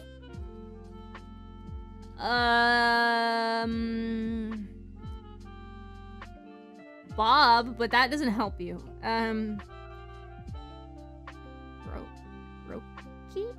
I don't know. Actually, so far, I don't think I know any. Nope, sorry, I'm taken. Yeah, sorry. Now you propose, the seal wins. No. Whoa. Say something nice about me, Lucy. You are an absolute delight, and it makes me so happy to see you every morning. And I was looking through the meep morphs recently, and it was so nice to see your meep morph because yours was like the first like quadrupedal one, and it looked so silly. And I enjoy that I had an early nickname for you and an early greeting, and I really appreciate that you're like one of the founding members of I guess my channel in general. I don't think you're what's it called? Founding whatever. But I don't think that matters because you're like someone that shows up so often and I appreciate it a lot. Yeah. Do you feel like I said something nice? Talking about marriage proposals, may I have permission to call you out? Yeah? Oh, you look great. Oh, all right, guys, let's do it again. You know the deal. You know the protocol. All right, ready. This is a debut just for a squish. Check it out. Cool shoes, big swirly hair, rosary, beginning of the rosary, lamp, dress. How crazy is that? VAngeli ribbon, cool sash, then my face. Boom, debut. Oh, I hope she says yes. Speed run again! Can you float? No. Oh, I forgot to say my wings are kind of transparent. You can kind of see through them. Check that out. Whoa. So when I did my silhouette, it was super cool because my wings were kind of clear. That's not fair. She already said yes. Shins on my Catholic stream? Yes. Yes. So sorry. My knees aren't covered. Oh, how awful. I know. So immodest. Yeah. What? What did you say? Yeah, that was a good speedrun. Good job. She clearly should yearn post about me instead of Kaito. Oh yeah, I like Kaito and Kaito's great and I love fictional characters. I think that's fine. I'm not being parasocial about another person. And I get really giggly because I really like music. And I like listening to Kaito. I think Kaito's voice actor, like his voice provider, Naoto Fuga, he's like in his 60s now. Okay, super chill guy. He's like a dad. She completely ignored me. I try not to. And then when you say I do, then I make it a point to. Do you think you'll change colors based on liturgical calendar? No, because currently it is not Lent or Advent. Purple is my favorite color for this dress, and you know, I don't even know Kaito. I don't even know Kaito Tojiko. So I hope he doesn't know me. Yeah, but if I were to do like liturgical colors on this dress, my dress default would be green. And I like green as my favorite color, but I don't want my dress to default be green. So. Meatmort maxing time, taxing time. What? Why? What happened? What did I do? What did I do? Yeah, so just to be clear, Kaito Tojiko is a VTuber. He also has blue hair. He's like a wolf or something, a fox or something. I'm not sure. That is not the Kaito that I fawn over. Oh, okay. The crown giveth and the crown taketh away. Taxes where? We don't have any of those here. Did you guys know that streamers now don't get taxed? Anything, like any donation from a stream is no longer taxed. So, we don't have those actually. Ha ha ha ha ha ha. Life is great. Yeah? Now you know. Yeah. You should divorce. Yeah. No! Whoa!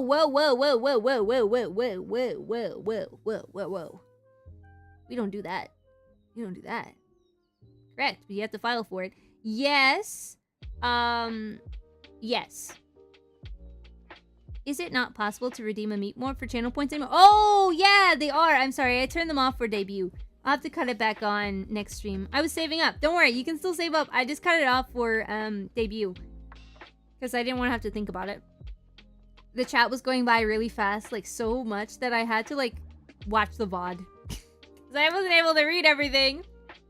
Thank you, you're the best. Oh, shucks, thanks. Parents technically got married twice. Oh.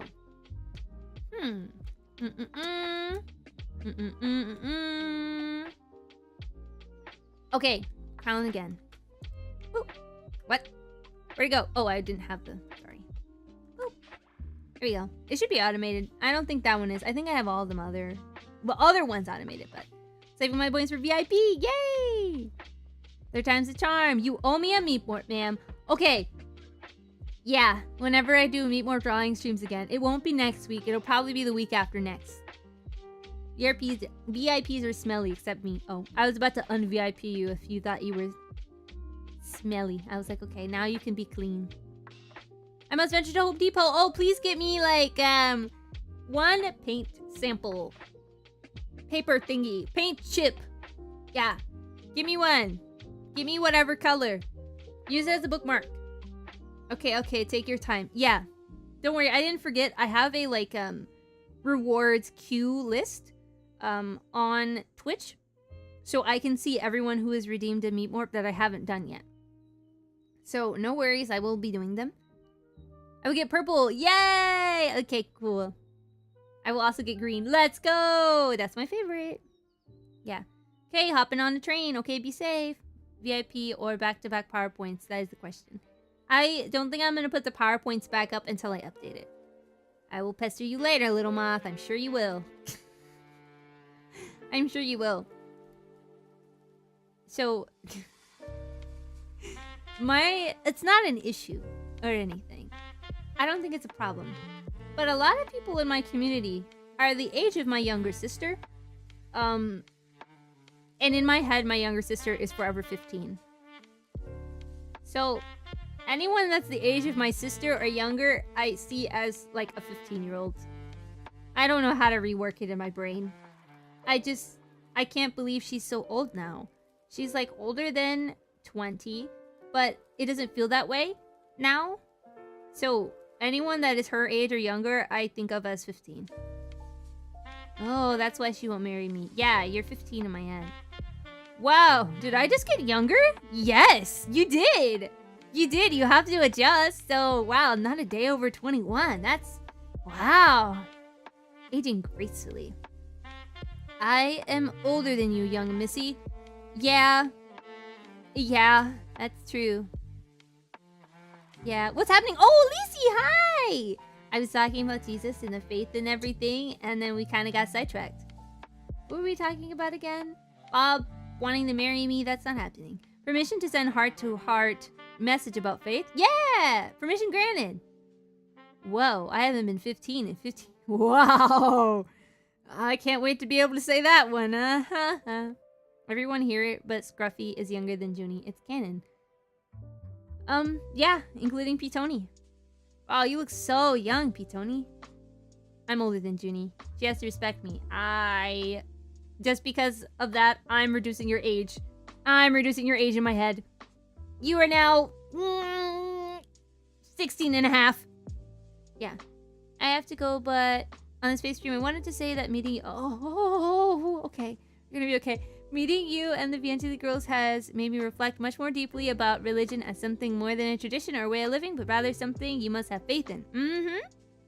As someone that's always seen things extremely rationally, I've never had blind faith in anything, but I grew up immersed in a religious family, a religious school, a religious culture, but never had friends because of our shared religion. Seeing you live it as more than that has been life-changing. Thanks. Oh, shucks. Thank you, Karma. Okay, this is my issue. I don't have an issue with you. That was absolutely wonderful and beautiful, and I appreciate you so much. I am someone who is a feeling person. I like theology, I like philosophical debates, but at the end of the day, I'm a very, feeling person. And so, when it comes to my faith, I have to feel it, you know? I have to live it, because that's how you feel it. I'm not someone that likes to do philosophical stuff. I think it helps that I have the background of that structure, but I only have that structure so that way I'm able to apply all of the, very strict and firm and, if then premise solution kind of thing to, you know, today is beautiful because God made it beautiful, and that's good, you know. I am struggling to feel anything when I pray, but it's okay, because when Jesus was praying in the garden and he was having his agony in the garden, he also didn't feel, you know, super happy and super too blessed to be stressed. He was anguished. So when I feel anguished, I know Jesus was anguished too. When Jesus was happy, I can be happy because I know he also felt that. You know, I'm a very feeling person.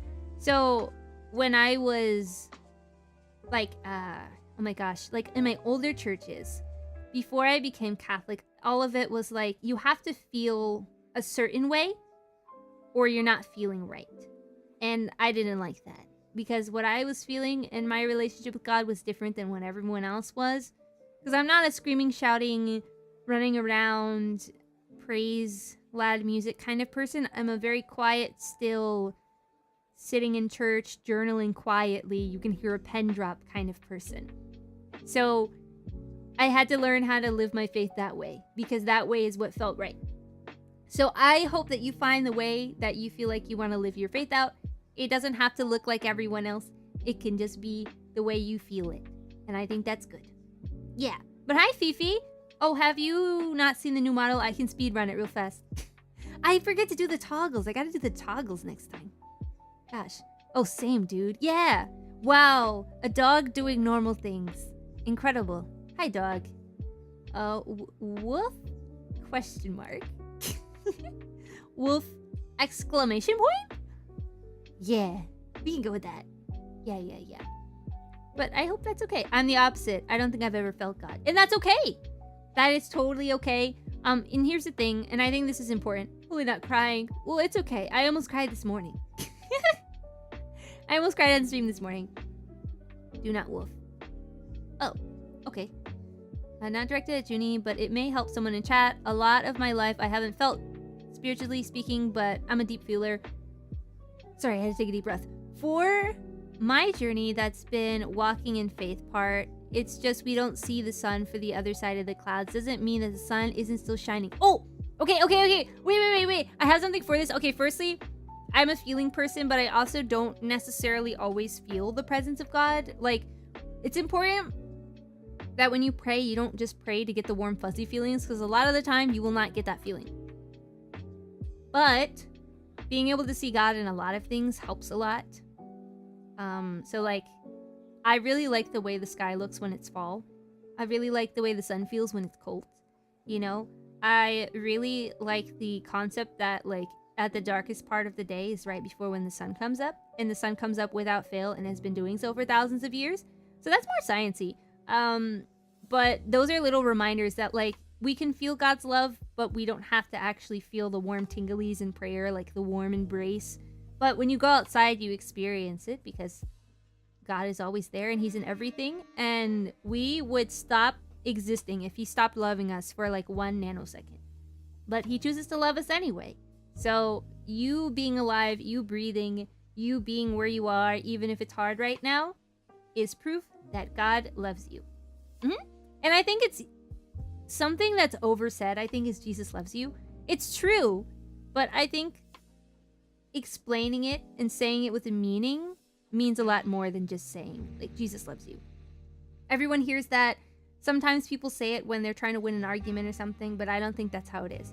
And the reason I kind of converted, or the reason I came back to Christ, is I was sitting on the metro with one of my friends. She had invited me to Rome for Holy Week. And I'm not Catholic. I was like a practicing pagan, and I was curious about the faith. And she was like telling me, like, hey, you know, like, Jesus got angry. And I was like, oh my goodness. We are allowed to feel our full array of emotions. Jesus was also angry. Jesus probably has been tired, you know? Jesus probably hurt. Well, he definitely hurt before. So it's like, wow, you know, when you're Christian, you hear a lot about, like, oh, you have to be super positive in the bad moments, right? Like, you have to be too blessed to be stressed. And that's not true at all, because Jesus was in agony. Jesus cried. Jesus had a great sense of humor, you know? He danced. He definitely did dance. I think I'm under the theory that he danced at the wedding at Cana because that's just traditional to do. So, you know, he was like really in contact with people. And so I think it's important to live that way, and it's important to remember that. So when you're angry, know that Jesus also was angry at some point, and he understands, you know? He's been tired because he had a physical body. I'm sure he's had nights where he couldn't sleep very well. He's been hungry. He's been thirsty, you know? So it's good to think about those things. Bye-bye, Santo. I hope you have a good day. Take care. Read your Bible. Read your Bible. Please. Say hi to Moth Mom. Okay, I will. I will. You guys like her more than me. You guys really like her. I like her too. Okay, I gotta drink water. That was scary looking. Sorry. But yeah, those are my big feelings about feeling God. Go outside and enjoy nature, and then you'll remember, like, oh man, the world hasn't blown up because God loves us. That's crazy. So even if, like, you're in prayer and you're like, oh man, I'm despairing, just know that, like, Jesus is there with you. You know? Practicing pagan to Catholic is quite the jump, but congrats. Oh yeah. Yeah. I'm gonna share my testimony on Halloween because it's kind of spooky ooky. I'm very careful about how I share my testimony now, because last time I was, like, fully vulnerable about it. I was called schizophrenic, so, by many people. So, yeah. I'll believe every word of it. It's crazies. I have to be very careful because I think a lot of people are curious about, like, the demonic in some things, and then some people are like, okay, you're doing too much, you're sharing too much, kind of thing. So I really have to pray on it and see how I want to phrase it. You know? Huh? Yeah. Yeah. Yeah. I'm keeping that word barred because I feel like it's gonna come up again. Definitely pray. Yeah. Yeah, I have to be careful with the phrasing because I don't want to be thrown under a bus. You know what I mean? Give me their names. Oh, long list. But I forgive, you know. But I just was like, I gotta be more careful now. And I have been kind of like denied sharing my testimony because a lot of it has to do with Marian intercession. And I know that makes a lot of Christians uncomfortable, which is okay. But it is something that I can't remove from my testimony because it was important to me. So if that means I can't really share it the same way that other Christians can, that's okay. Because I don't want to edit my testimony for people to feel comfortable. I want to share it the truest way. I have a boring testimony. I think it's a blessing that people can have boring testimonies. And it's a blessing that people grew up with the faith and got to keep it. I kind of wish life was like that. But sometimes you have to go through hard things. So that way when other people go through hard things, you can reach them with understanding. Sorry your initial testimony wasn't received well. No worries, it happens. It's kind of crazy, so I don't think I've ever heard your full testimony. There's a lot more of you now, so that's scarier. It's scarier. I used to share it more openly, but once I realized people thought I was crazy, I was like, ah man, time to chill. What happened has happened. No need to edit it. I'm learning that. I don't have to, you know, take out the Marian intercession part. I share mine if that helps. I think we should do a day where we share testimonies, like on Discord or something. That'd be fun. Juni had to ban pagan jokes after I heard her testimony. Yeah. Yeah, oh, that's probably another reason why I didn't like sharing my testimony, because people used to treat me like I was evil before I was saved, and that I might become evil again. And that was really, like, spiritually wearing me down, because I felt like I was, like, carrying the weight of my past sins, and that was not good for me spiritually. I, like, stopped going to mass because I thought I didn't deserve to be there, because I was a bad person. So I had to nip that because, yikes. Just part of life. You live and you learn, you go forward. I wasn't one of those people. I'm not saying anyone in particular, just like some of the things that were said about me in terms of some people were like, ooh, Juni has a secret evil side. She's gonna be evil again. Ooh, she's gonna do something so evil. She was pagan. Oh, I can't believe Juni was pagan and now she's not pagan. I'm like, guys. All right, okay. Gotta hurt a little bit. But I have spiritually matured, so I think I'm ready to handle it again. You know, love the idea of a community testimony day. Yeah, that'd be good. Everyone bring their tissues. We can set up that, like, what are they called? The little stage thing? Cho knows what they're called. He has them in his community.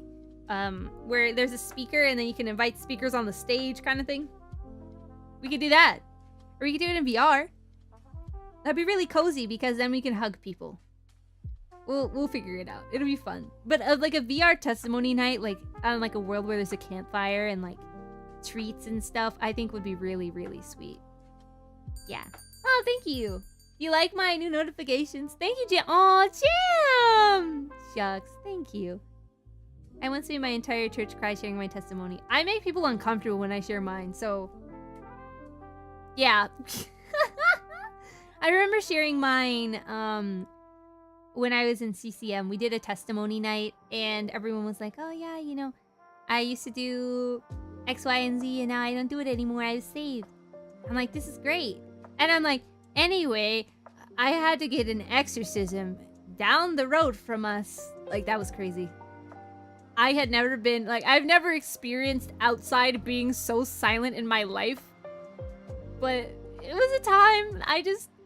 I feel like I'm a very, like, simple kind of person. And so when I share my testimony, it's like, what happened? What happened to you? So, I'm scared. I remember seeing a leader of the Satanist church share his testimony. Yeah, I saw one of those. Personally find it, the farther away you are from Christ, the more powerful testimony that led you back. Yeah, honestly, God had to pull out all the bells and whistles. Like, experiencing Easter Mass with the Pope was not a necessary thing he needed to do, but he's like, oh no, we're not letting you be mistaken ever again. Here you go, meet Pope Francis. Yeah, that was crazy. That might persuade me to get the VR thing. Oh, I don't have a VR headset. You can play VR, on your PC. I do that. I feel a lot of Christians are too jumpy sometimes. Sometimes. I don't think sharing my testimony will be received well by other Christian VTubers. But I'm gonna say it anyway because if it can help one person, then that's worth it. If it helps one person, yeah. As a leader in my church that had a similar experience where after sharing her testimony the churches she'd visit, a lot of church members would reject her. Yep. But it was such a powerful and moving testimony. I wish members of the church would see someone not for their past, but how God changed them. Yeah. I remember that. It's been difficult to pick and choose who to share my testimony with because of the content. As a woman, if your testimony ventures into adult topics, it is difficult to know who will receive your testimony as a testimony that honors the Lord versus who will allow their minds to wander and perhaps lead into thoughts that are dangerous and change their perspective of you. It's something I was so careful with back when I used to stream. I really wanted to share my testimony because I could. It could be so helpful to some, but so harmful to others. Yeah. Yeah. Sees Juni adorable. Oh, I bet her testimony has to do with ponies. No. No, definitely not that.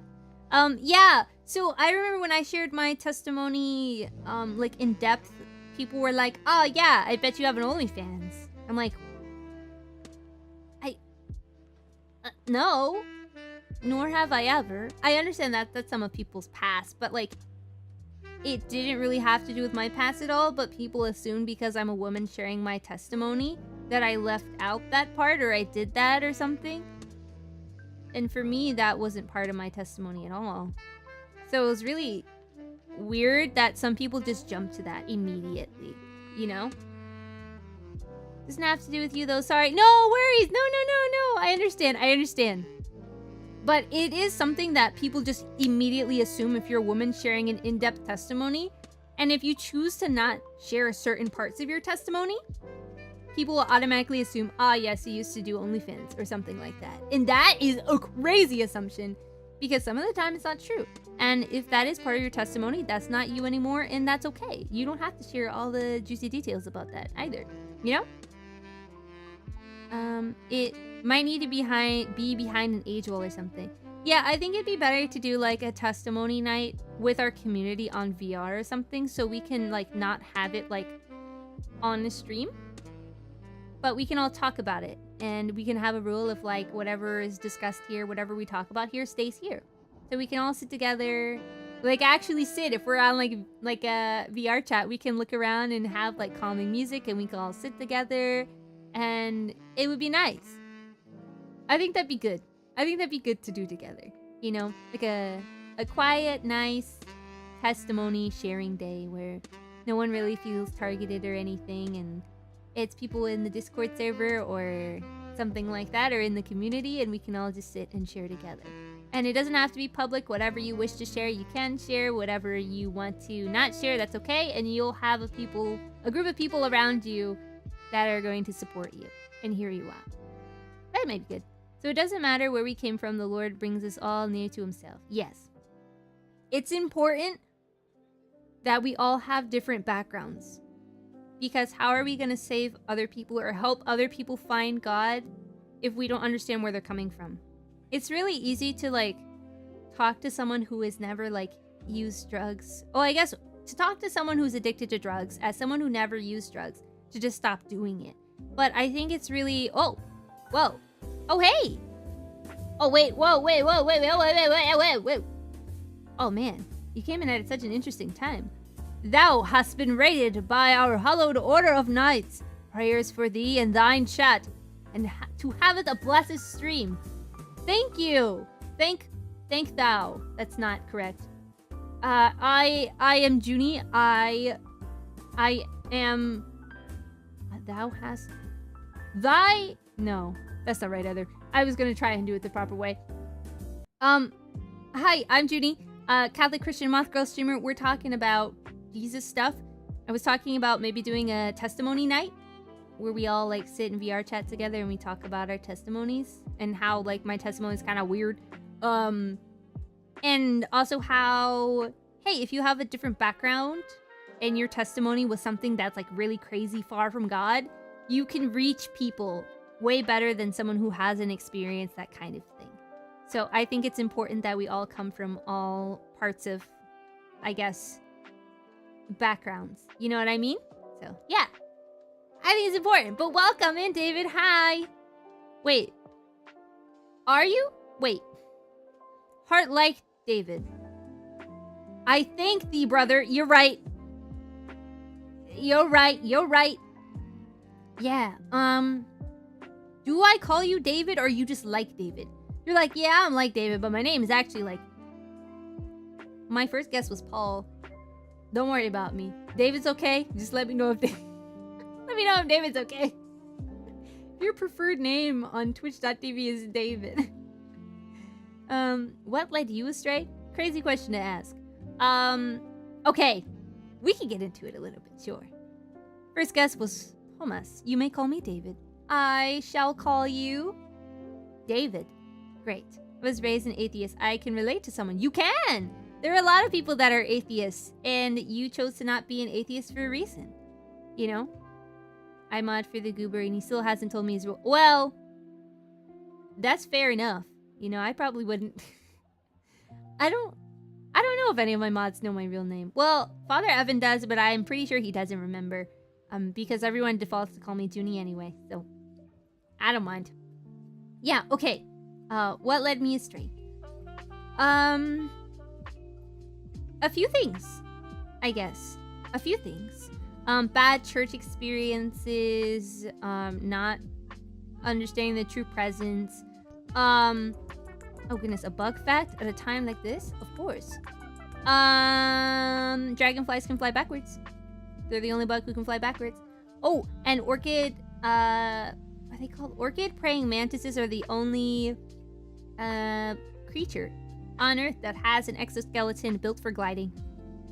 You know those cute ones that look like flowers? They have like particular parts on their legs that helps them glide. And they're the only bug that do that. They're like planes. Your name? I think it says Juni Purwood, so that should be it. Oh yeah, I forgot to check my name tag. Oh, shucks. Must have fallen off. Yeah, that's my name. Oh, do I take off my crown? You want me to take it off? I can take it off. There you go. There you go. Yeah, a few things that led me astray. One, bad faith. Lurking! Laters. As much as I love to engage with this conversation, I do have to run. No worries. Take care. Thank you for trusting me with your community. I'll take good care of them. Learned Judy's name and then I immediately forgot because Juni isn't Juni. Yeah. That's what happens every time. So it really does not matter because it's the same. Everyone's like, oh, I can see where you got that from. All right, it's Juni now. So, you know, no worries. Okay, water first and then we'll talk.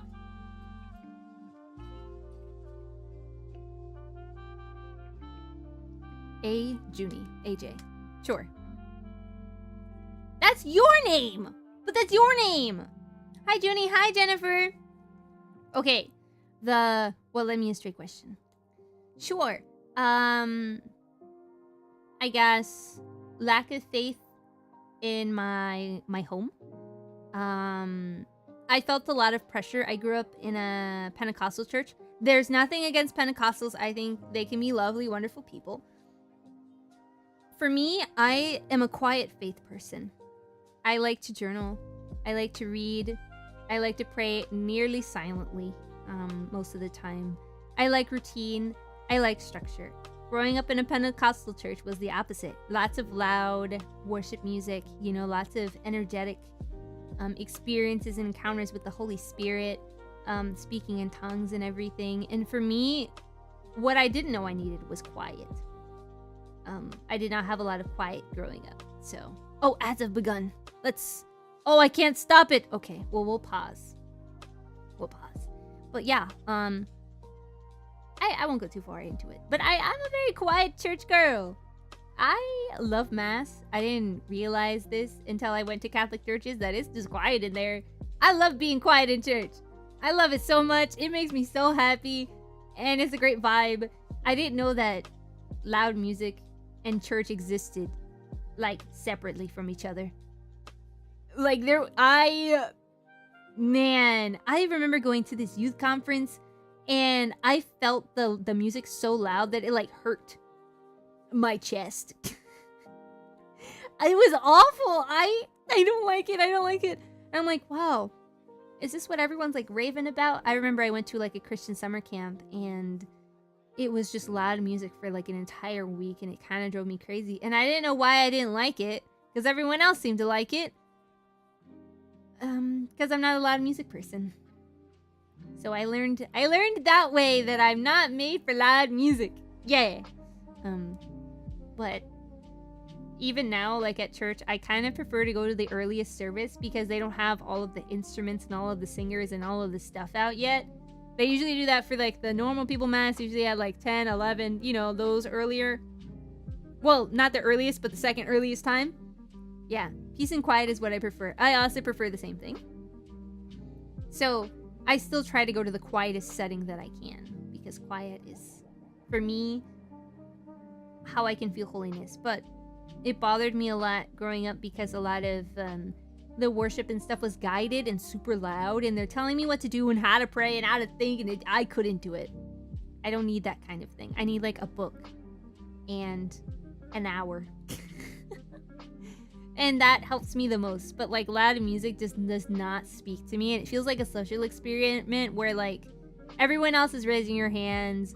The worship leader says put your hands up and so you have to do it. If your legs are tired and you sit down then and you're a kid, it's like, oh, get up, we're worshiping right now. And I'm really glad that there was like an intermission in between praise and worship, which was like an hour and a half long, and I couldn't handle it. In between that and the actual service, but sometimes the actual service, the microphone was way too loud, and I was like, there's a lot of high energy here on a Sunday morning. Can we like not do that? Again, totally fine for people who are like that. 100% okay, right? It just, I found out was not for me. I didn't even know there was quiet options. But yeah, loud church, I struggle so hard. I struggle. It is painful for me. Okay, welcome back, ads people. I was talking about how I find peace and serenity and Christ in quiet. And when I was growing up, I went to really loud churches. I went to a mega church, super, super loud. I went to a Spanish Pentecostal church, super, super loud as well. Oh, thank you, J-Rod, for visiting. I appreciate it. Yeah, that's why God builds his church just as he desires. Yes. Yeah, but for me, I didn't really feel like I prayed when I was younger that much because everything was loud and like very like charismatic and high emotion. Everyone was crying, everyone was like passing out, and because Pentecostal churches, so they'll like pray over you and you'll get quote unquote filled with the Holy Spirit and you'll fall on the ground. So I experienced a lot of grown people passing out in my youth, and for me it didn't feel like church. But what I thought was going to feel like church was receiving communion. So what I did, because I had such a desire to receive communion, so what I did was I asked to get baptized. I got baptized at like 7 or 8 because I was like, I really want to receive communion. That's like the thing I want to do because I think that's gonna fix it, you know? I don't know why I knew this at such a young age. And I received communion and I felt so sad because I was like, wait, Jesus isn't here. It was a weird feeling. And so I was trying to be like, okay, well, Jesus has to be in communion because everyone says Jesus is in communion and then he's not. What's going on? And I really didn't like that. And so since then I was like, well, I gotta find him somewhere. Like, this has to be like legit, right? Like, what's going on? I remember like receiving communion and then like looking around and being like, wait, this is just like glorified snack time. What's going on? What? But no, it's wrong. And so I went to a different church and I still was like really weird. It was all, well, it's mostly in Spanish, it's bilingual, but the problem was like the pastor called out the congregation a lot in a not constructive way, where she would talk bad about like her children and her children would literally be translating, right? And she's like, well, if you're filled with the Holy Spirit, you have to speak in tongues. You have to do X, Y, and Z. You have to be this kind of person because if you're not, then the demons are attacking you or something. And then like some of my family got super, super religious. And then the other side of my family like completely abandoned religion for the most part and faith. So I was like, well, you know what? It seems like this Christian thing's not the answer because if everyone here is crazy, then it's not for me. So that was the beginning of my falling away. And I don't know if you guys know this. A lot of pagan practices now are targeted toward younger women. And so I like got into it because it was like some sense of control. Because it's like, oh, well, you can control your own fate by doing this spell and doing this person, cursing this person and doing this thing and binding this thing and doing all of these things. And so I got into that because I wanted control, because it just seemed like I didn't have any direction or control when I was Christian. So that was the beginning of my falling away, if that answers your question. You can kind of assume what happened after that. Bad news bears, you know, for a few years, and then the Lord righted my ship. But yeah, that was the beginning of my falling. Because the Eucharist didn't feel important. And people didn't treat that as important, and I wasn't getting my spiritual needs met. I'm just not...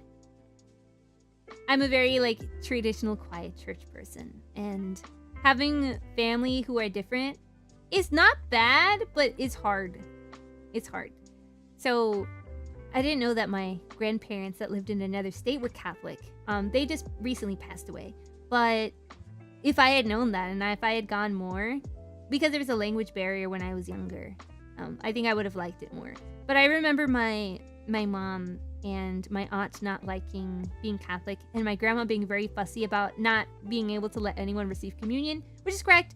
If you're not Catholic, you don't receive communion at a Catholic church.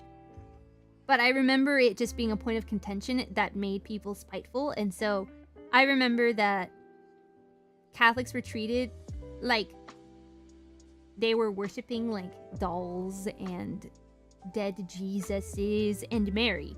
So, you know, I didn't even think about the Catholic Church like at all. I didn't really have any thoughts. I just thought it was creepy, you know, because I was a young kid and I hated like death. So I didn't like Catholic churches because giant dead Jesus, scary. Whoa, you know? And what the adults told me around me were like, Catholics are wrong, and also they like worship Mary, and also they're worshiping dolls, and what's going on is creepy, let's leave. So I didn't really get to understand it, you know? That's something I really respect about the Catholic Church, the respect for communion. Yeah, it's something that I really needed spiritually. And seeing crucified Christ now that I'm older, seeing crucified Christ is a good reminder for me. Because I remember when I first decided to come back. So this is basically my testimony. I'm skipping all of the quote unquote juicy parts about me being pagan. We'll skip that part. I was studying abroad in Italy, and I go into a church for the first time. The gates are open. I've never been to this church before. I was in Italy for a few months my sophomore year of university. And I lived in like a smaller town in Italy, and it was not tourist season. So it was pretty quiet, and I walk into this church. I didn't know it was a church. I go in, and it just sounded beautiful, and it felt like peace. And I hadn't felt peace like spiritually in a very, very long time. And I didn't even clock that it was Catholic. I was like, oh, whoa. And I remember going back there and trying to understand, because the mass was in Italian, so I couldn't judge what they were saying. I couldn't be like, oh, God wouldn't do that. God's mean. Blah, blah, blah, blah, blah, blah. I was just like, well, I'm just here for vibes, and the vibes are good. And I remember during Holy Week, they were doing the what is it called? On Holy Thursday. It was Holy Thursday when I was there, where they like uncover the crucifix, and they moved Jesus to like the Tabernacle of Repose, I think it's called. And I don't know why I was so sad, but everyone felt so sad. And I look at the crucifix. The church is dark. Everyone's getting ready for this like big parade that goes through during Holy Week. And I look at the crucifix and I go, well, if Jesus is real, if God is real, and I'm staring at this crucifix, I'm like, if he suffered so much, the least I can do is try to be a good person. So I started there. And I'm like, well, I'm too scared to talk to Jesus. Let me try to figure out this rosary thing. Mary helped a lot with the whole pagan situation. I'm not going to get into that part because I feel like that might not be necessary now. But I was like, all right, I don't really know how to go about this. I'll ask Jesus' mom to pray for me, because I don't think I can talk to him yet. I'm too scared. I messed up too much. You know, I learned how to pray the rosary and everything. That part is for Halloween testimony. Yeah, like the exorcism and everything. That part is for Halloween. That's spooky. So, you know, I relied a lot on Mary's intercession, and I learned to love her a lot. Again, did I need to have a saint intercede for me? No. I could have just asked Jesus. Did it help me? Yes. It really, really did help me. When I was going to Rome, one of my friends, I was studying abroad, so one of my friends that I met abroad, we were in the same program together, and she goes, hey, I'm going to Rome for Easter. You want to come? And I'm like, well, I'm not really Christian. No. And she's like, well, hey, do you want to like, if you're worried about like the cost, like you can stay in a monastery and it'll cost like 30 euros a night. And I'm like, well, when will I get the opportunity to go to Rome again? All right, 30 euros. Yeah, we'll do that. Take the train, we go to Rome. I stay with religious sisters. They were the sweetest little nuns I'd ever met. Well, they're not nuns. They're religious sisters because they're not cloistered. But they were the sweetest sisters I'd ever met in my whole life. I'd never met nuns before this point. I didn't think they were still real until I was in Italy and I saw them and I was like, whoa, whoa, whoa, whoa, whoa, whoa, whoa, what's going on? And my Catholic friend was like, oh yeah, those are religious sisters. I'm like Sister Act? She's like, yes, Juni, like Sister Act. I was like, oh. All right, yeah. All right. So, like, being in a monastery for, like, or, like, a convent for a little bit was super cool, because what's going on right now? And so I was able to go to the Vatican City, because the convent was, like, maybe 10 minutes away from the actual, like, little city. It's a micronation, by the way. So I go, and I feel like I go through this, like, Catholic pilgrimage, and I'm not Catholic, and I feel like a spectator, you know? I go, I get a miraculous medal when I go to St. Peter's Basilica. You can go to the roof, and then you can go to the cupola at the top. Don't do it if you have heart problems, by the way. Those stairs are brutal. So many flights of stairs and no breaks. It's a penitential act, for sure. But doing that and looking around at all the Catholic art, I'm like, wow, I have no idea what any of this is, but it feels, like, safe and comfortable. In a weird way. Like, it's peace like I've never felt before. And having mass, I wasn't gonna go to mass. For people who don't know, that one really big mass that they do at Easter where everyone's outside and you see all those people with the flags and stuff at the Vatican City, that is something you have to reserve a ticket for. And I didn't do that, but my friend did.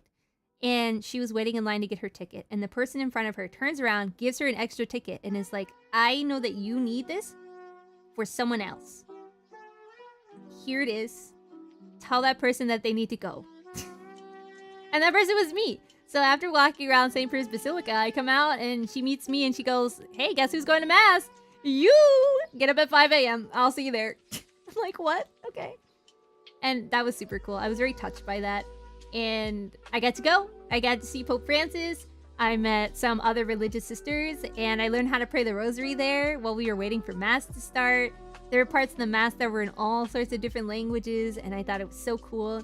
And there's a really big bell that's only rung, like, if a pope dies or if it's, like, Easter. And the bell was ringing, and she was explaining everything to me so I wasn't lost. And I was like, whoa. She's like, how do you feel, Juni?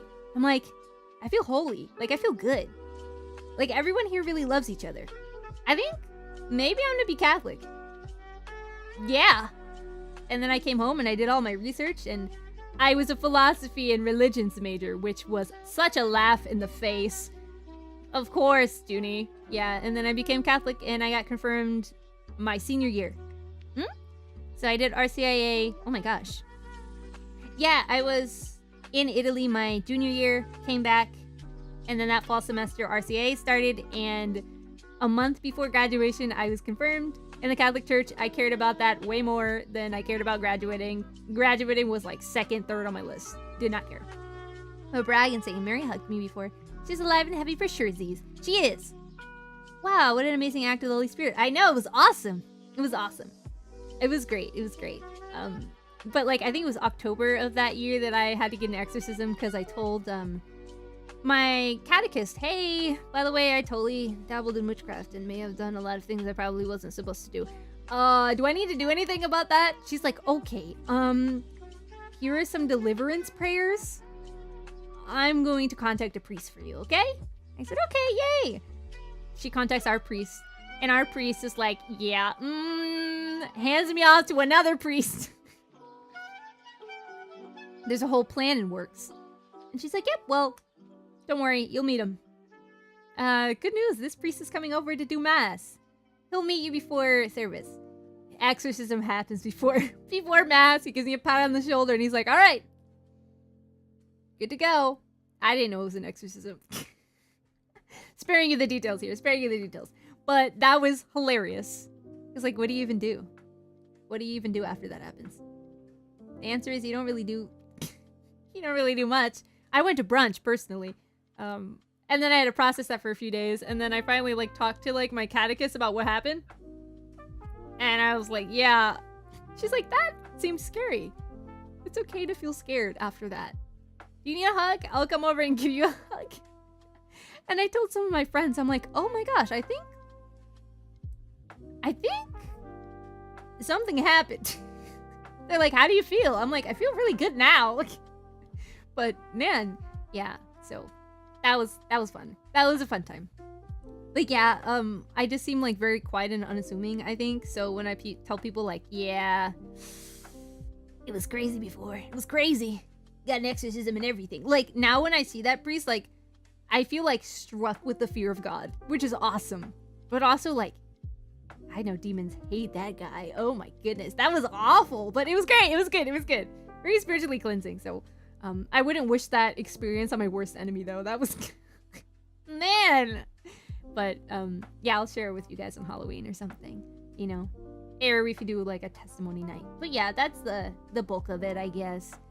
Meeting a lot of cool sisters after that, considering religious life, going to a lot of come and see retreats, which are just, like, hanging out with nuns for a weekend, doing a lot of volunteering, going to March for Life, you know, a lot of fun things I got to do in university. But then, like, I graduated, and I'm like, oh, man.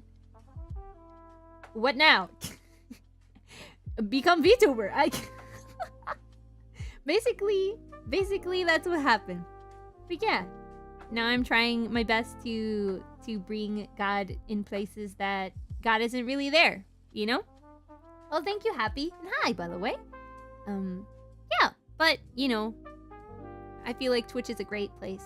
And the VTubing community is a great place that doesn't really have, like, too many Christians or Catholics, or that have a lot of misinterpretations about Catholics. So my goal was just kind of to be someone that was normal, you know? To be like, yeah, Catholics aren't crazy, but I'm also very firm in my beliefs, so I won't sway on my beliefs. But at the same time, I want to be like, hey, yeah, we're, like, not the idol worshippers you think we are. We're not crazy. That still happens, though. A lot, actually. But it's okay. It's okay. I think I'm doing the best job as I can, to not get discouraged, you know? Wait. What if I'm crazy? Can I still be Catholic? Yeah. Catholics are semi-Pelagians. I don't know what that means. Crazy, I was crazy once. I'm crazy now. Milk, I can't wait for you to experience the end of times and see your full life unravel and get to see a full list of all the rage bait and heresy that you've ever said in your entire life. That's gonna be a long list. Keep adding to it, brother.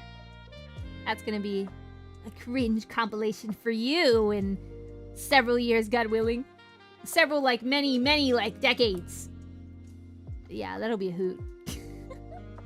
I just talked about that on our podcast. Yeah.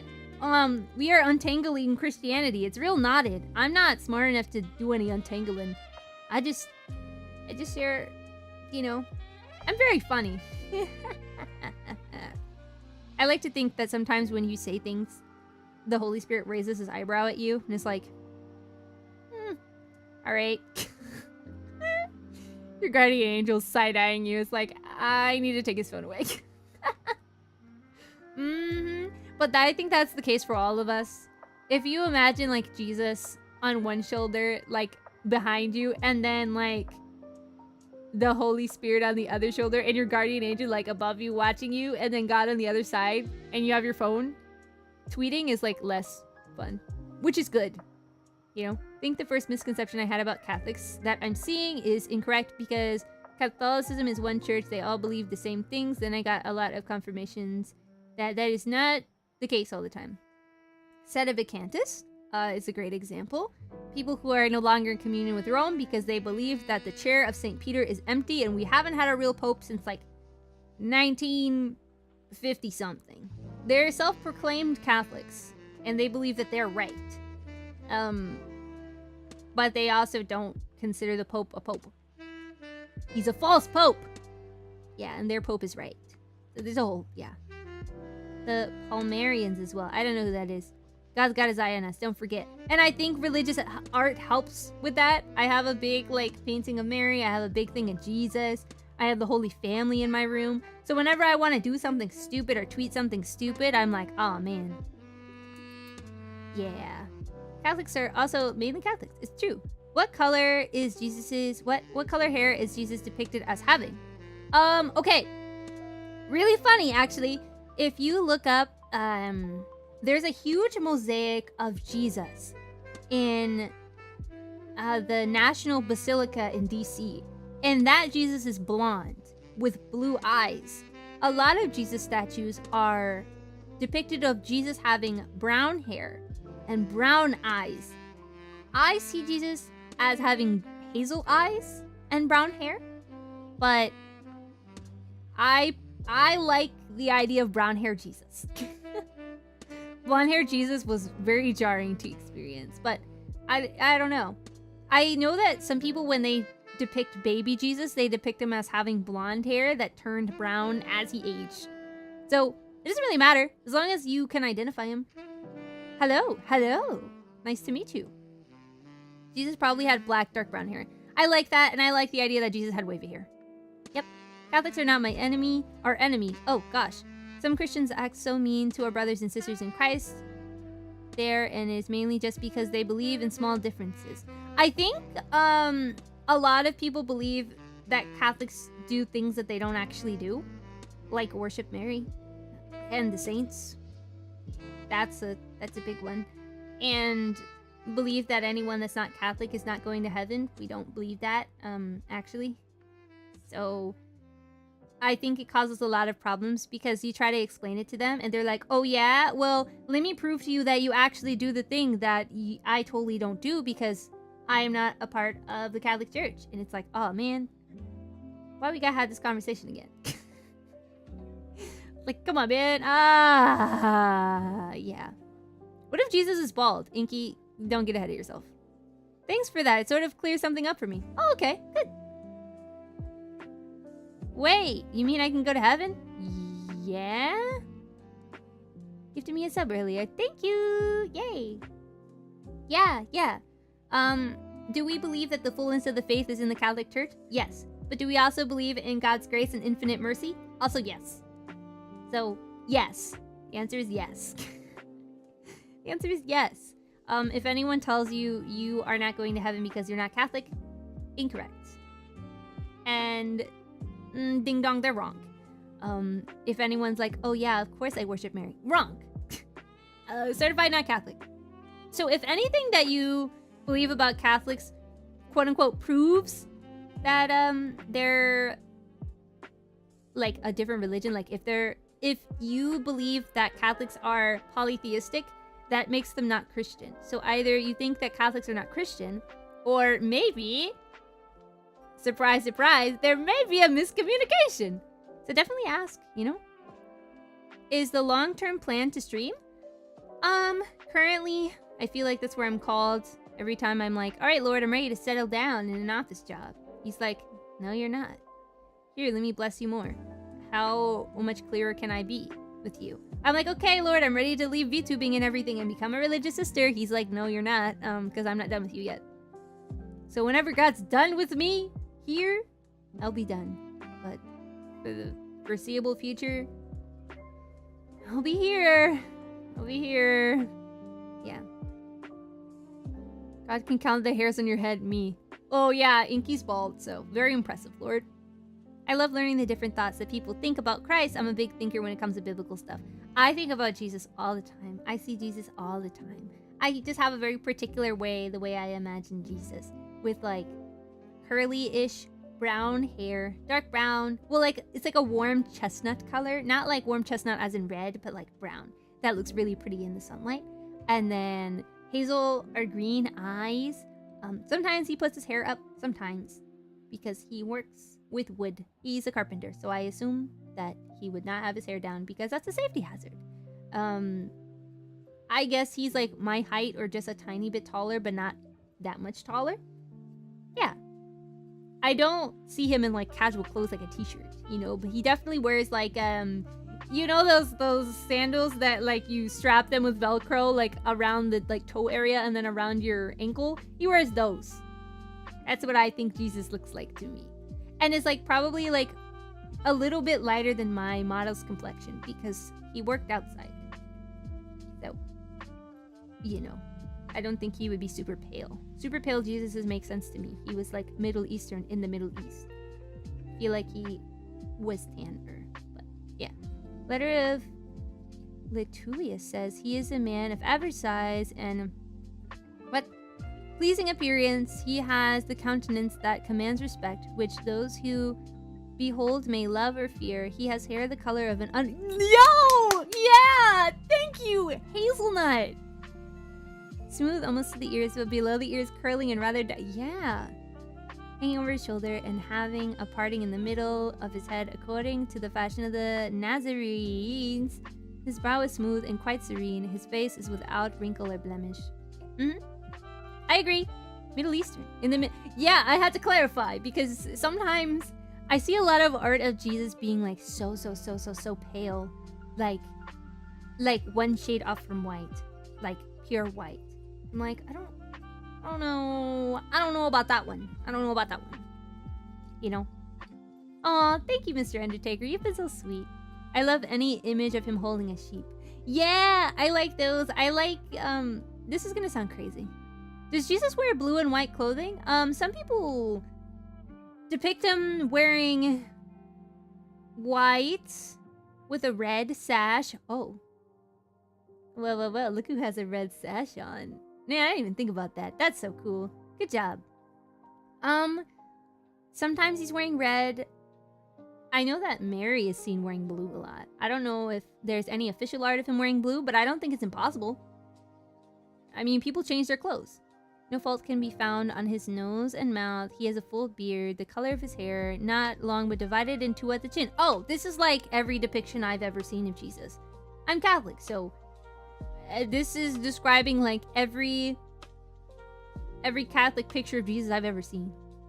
Facial expression is guileless and mature. His eyes are grayish and clear. Grayish? Interesting.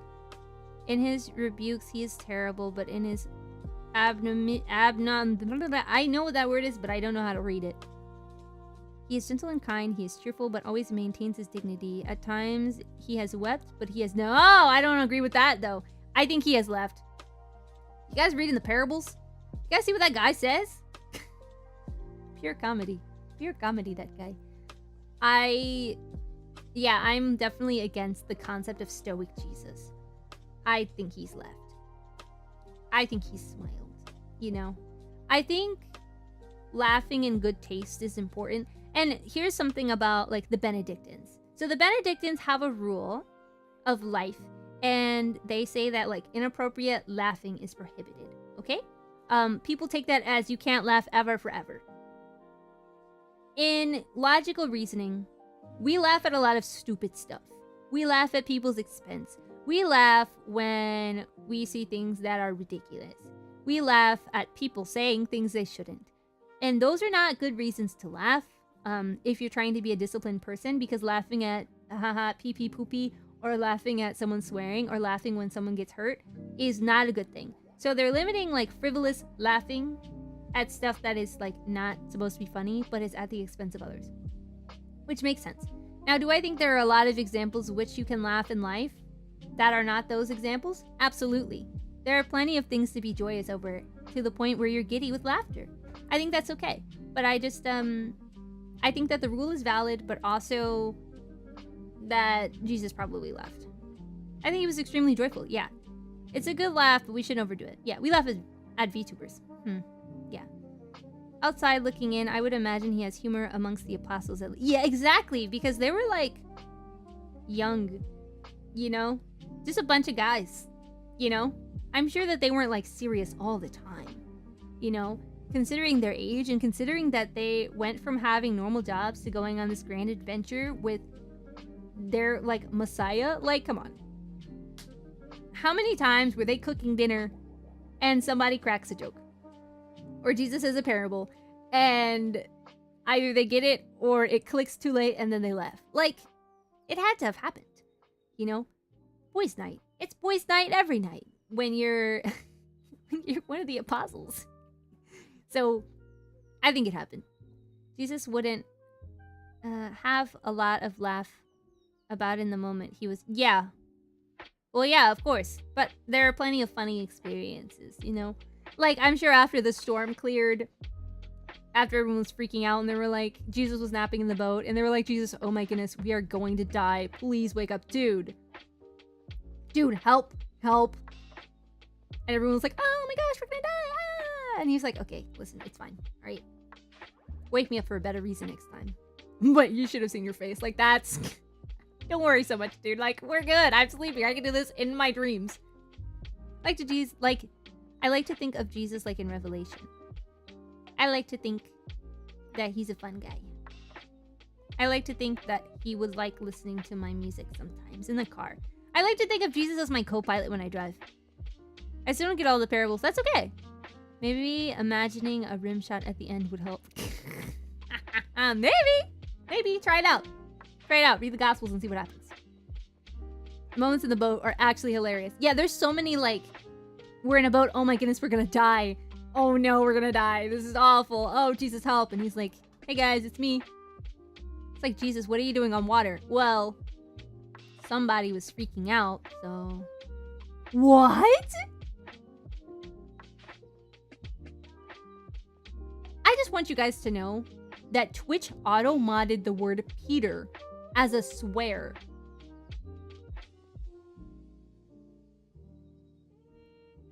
What?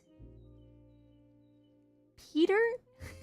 As a swear? Who is using the word Peter in a mean way? This is anti-Peter discrimination. I don't... Sorry. That's my fault. That's crazy. What does a red sash signify? Is something about seeing the one's action from another view? Sorry for so many questions. My red sash or Jesus's red sash? Jesus's red sash is because of his blood. My red sash is because I like the color with purple. Yeah. Sorry, I should have thought about it. But hey, look. It's a cross shape. That's meaningful. The color choice, it just looks good. Yeah. And most like princess sashes or like royal sashes are red. So purple's a royal color. Red is also a royal color, so yeah. Sorry, Peter. Gotta start censoring the word job. Job application. Consider the Lord saw the apostles. What? Okay. Out on the sea, and in response, he decides to walk on the water over them. Yeah.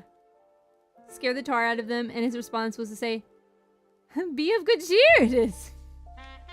Hey guys. What's going on here? Little problem, huh?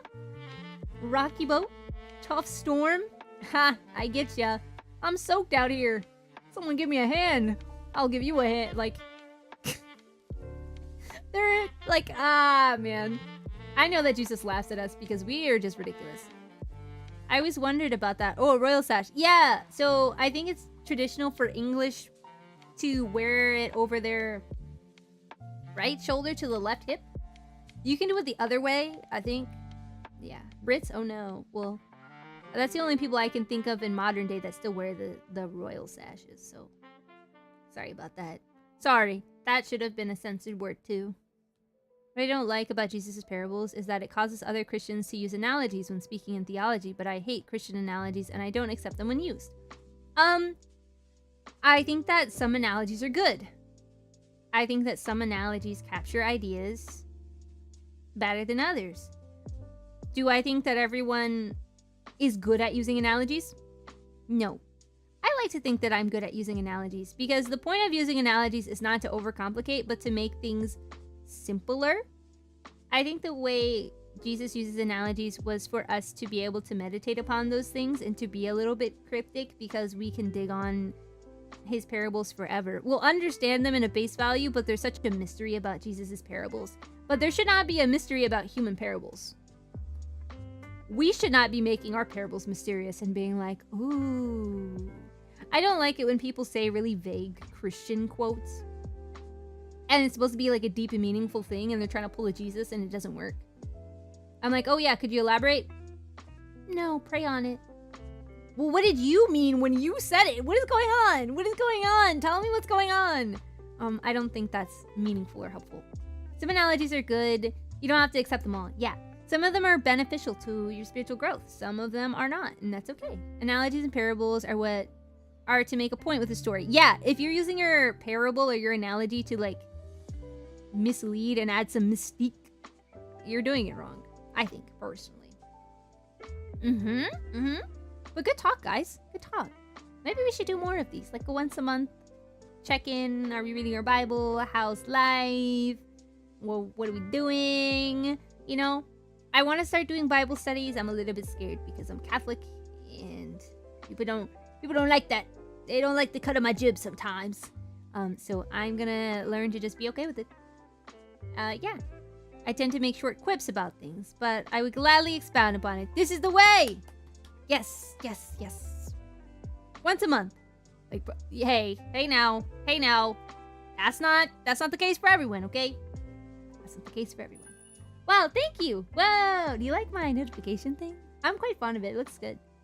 Okay, we gotta go raid Riff because 1, I'm collabing with him soon. We're gonna play Pico Park together. And then 2, his debut is today. If you haven't seen him, you're about to see him. He looks very cute, but don't tell him I said that because he doesn't like being called cute. Tell him I don't care. I mean it. You should see him. You should see his face. Okay, where are you? Riff. Whoa. There was audio coming through. I was not expecting that. Riff. Okay. Cool. Yeah, thank you so much for streaming. Thank you so much for stopping by. Riff. Audio. Okay. We're okay. Ooh, so I am in First Chronicles, and not gonna lie, it was kind of hard to read because of the names, but I'm reading day and night. That's good. Okay, I always say this. Oh, he's playing Trombone Champ. That's beautiful. Okay, read your Bible, and if you don't do that, try it out. There are plenty of like videos on quote-unquote how to read your Bible. Not really like telling you how, but more like where to start, you know? I think watching videos like that, watching Christian videos can motivate you to just try to take that next step with becoming closer friends with Jesus. So try your best, okay? And your best is enough if it is your best. And if you know you can do more, try to do more. And know that in our Discord, we will be encouraging you. Oh no, I was about to raid. We're gonna raid train then. Okay, let's do that. Oh, sorry, I muted the wrong thing. I meant to do this. Hi, I'm Mystique. Welcome. Hi, Kyle. I'm Juni, Catholic Christian Moth Girl VTuber. We were talking about God and vocations and communion and church and testimonies and reading your Bible. It was a good stream. But I'm really glad that you're here. Thank you so much for visiting me. I'm about to end stream because I'm about to go collab with Riff. If you guys have not met Riffmatic, Riff is absolutely wonderful. He's another Christian VTuber. He makes music and just debuted his new model. I debuted mine on Monday. He debuted his today. We are debut buddies, debut siblings. So we're gonna raid train. Sounds like an amazing stream. I love those topics. I had a great time. I hope to do these streams more often. I'm learning to do things scared. Mystique is going to go on a couple raid. Yeah, let's go. Wait, couple raid? What do you mean by that? We're gonna do a raid train. We're gonna do a raid train together. It's an awesome stream. Oh, thanks, Karma. What are you doing over there? Your model's so pretty. Okay, wait. I have to do the quick model reveal. Okay, alright. Shoes. Mary Jane's. Juni brand Mary Jane's. Curly hair. The beginning of a rosary as my lampshade pull because my dress is the shape of a lampshade. Did you know? Ribbon cross. A little sash and the VAngeli colors for VAngeli. My wings that are kind of transparent and me. My face. Yeah. We nailed it. Go team. I learned a lot about you today. Have a great day. Thank you. You too. Last model reveal. Don't worry, we'll be back. Am I streaming tomorrow? No, Stella's birthday party is tomorrow. And I put a link to it in the Discord server. So if you want to go hang out with Stella Aurora for her birthday tomorrow, please do so. She's awesome. She's also another Christian VTuber. She's Catholic. Riff is Protestant. We're rating Riff today. They're both in the same VTuber group called ARC, a Christian VTuber group with Riff, Jackal, Made of Stitches, and Stella all together. So I'm really excited to celebrate them this week. They're great people. So let's go set up a raid for Riff, and then I can eat some cookies before we play the other game we're gonna play. I need to move my cookies out the way. I baked cookies this morning. I stream on Irium, and on Fridays we cook. So we're gonna raid Riff. His new model is so pretty. Mythic. I was watching him before stream and then after stream. Mature audiences. Riff, you're playing Trombone Champ. It's fine. That's funny. Yes, but here's the raid message. Raid. And if you're subscribable, you can use this one. Raid. You can give a flower. Have a flower? Yes. Yeah, so I'll be live with Stella on her channel tomorrow. Next week I'm doing like a Japan theme week, so I'm gonna play like Shashingo.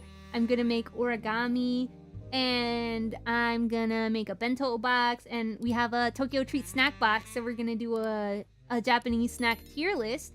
A few weeks. Oh, a few things going on. Oh, Thursday is a study stream, so if you need to lock in, Thursday 6 p.m. Eastern Standard Time, you can come study with us for like a good 2 hours. We'll get some stuff done. Yeah. I'll be studying Japanese in that time and doing a Bible study, but yeah. I'm really excited to hang out with you guys more. Snack box is finally happening. I just got it a few days ago. So, I think I got it 2 days ago? So, yes, it's happening soon. I scheduled it in as soon as I could, but check out the schedule next week. But I will see you guys very, very soon. Please read your Bible if you haven't. Drink water. Coffee's not water. And take care.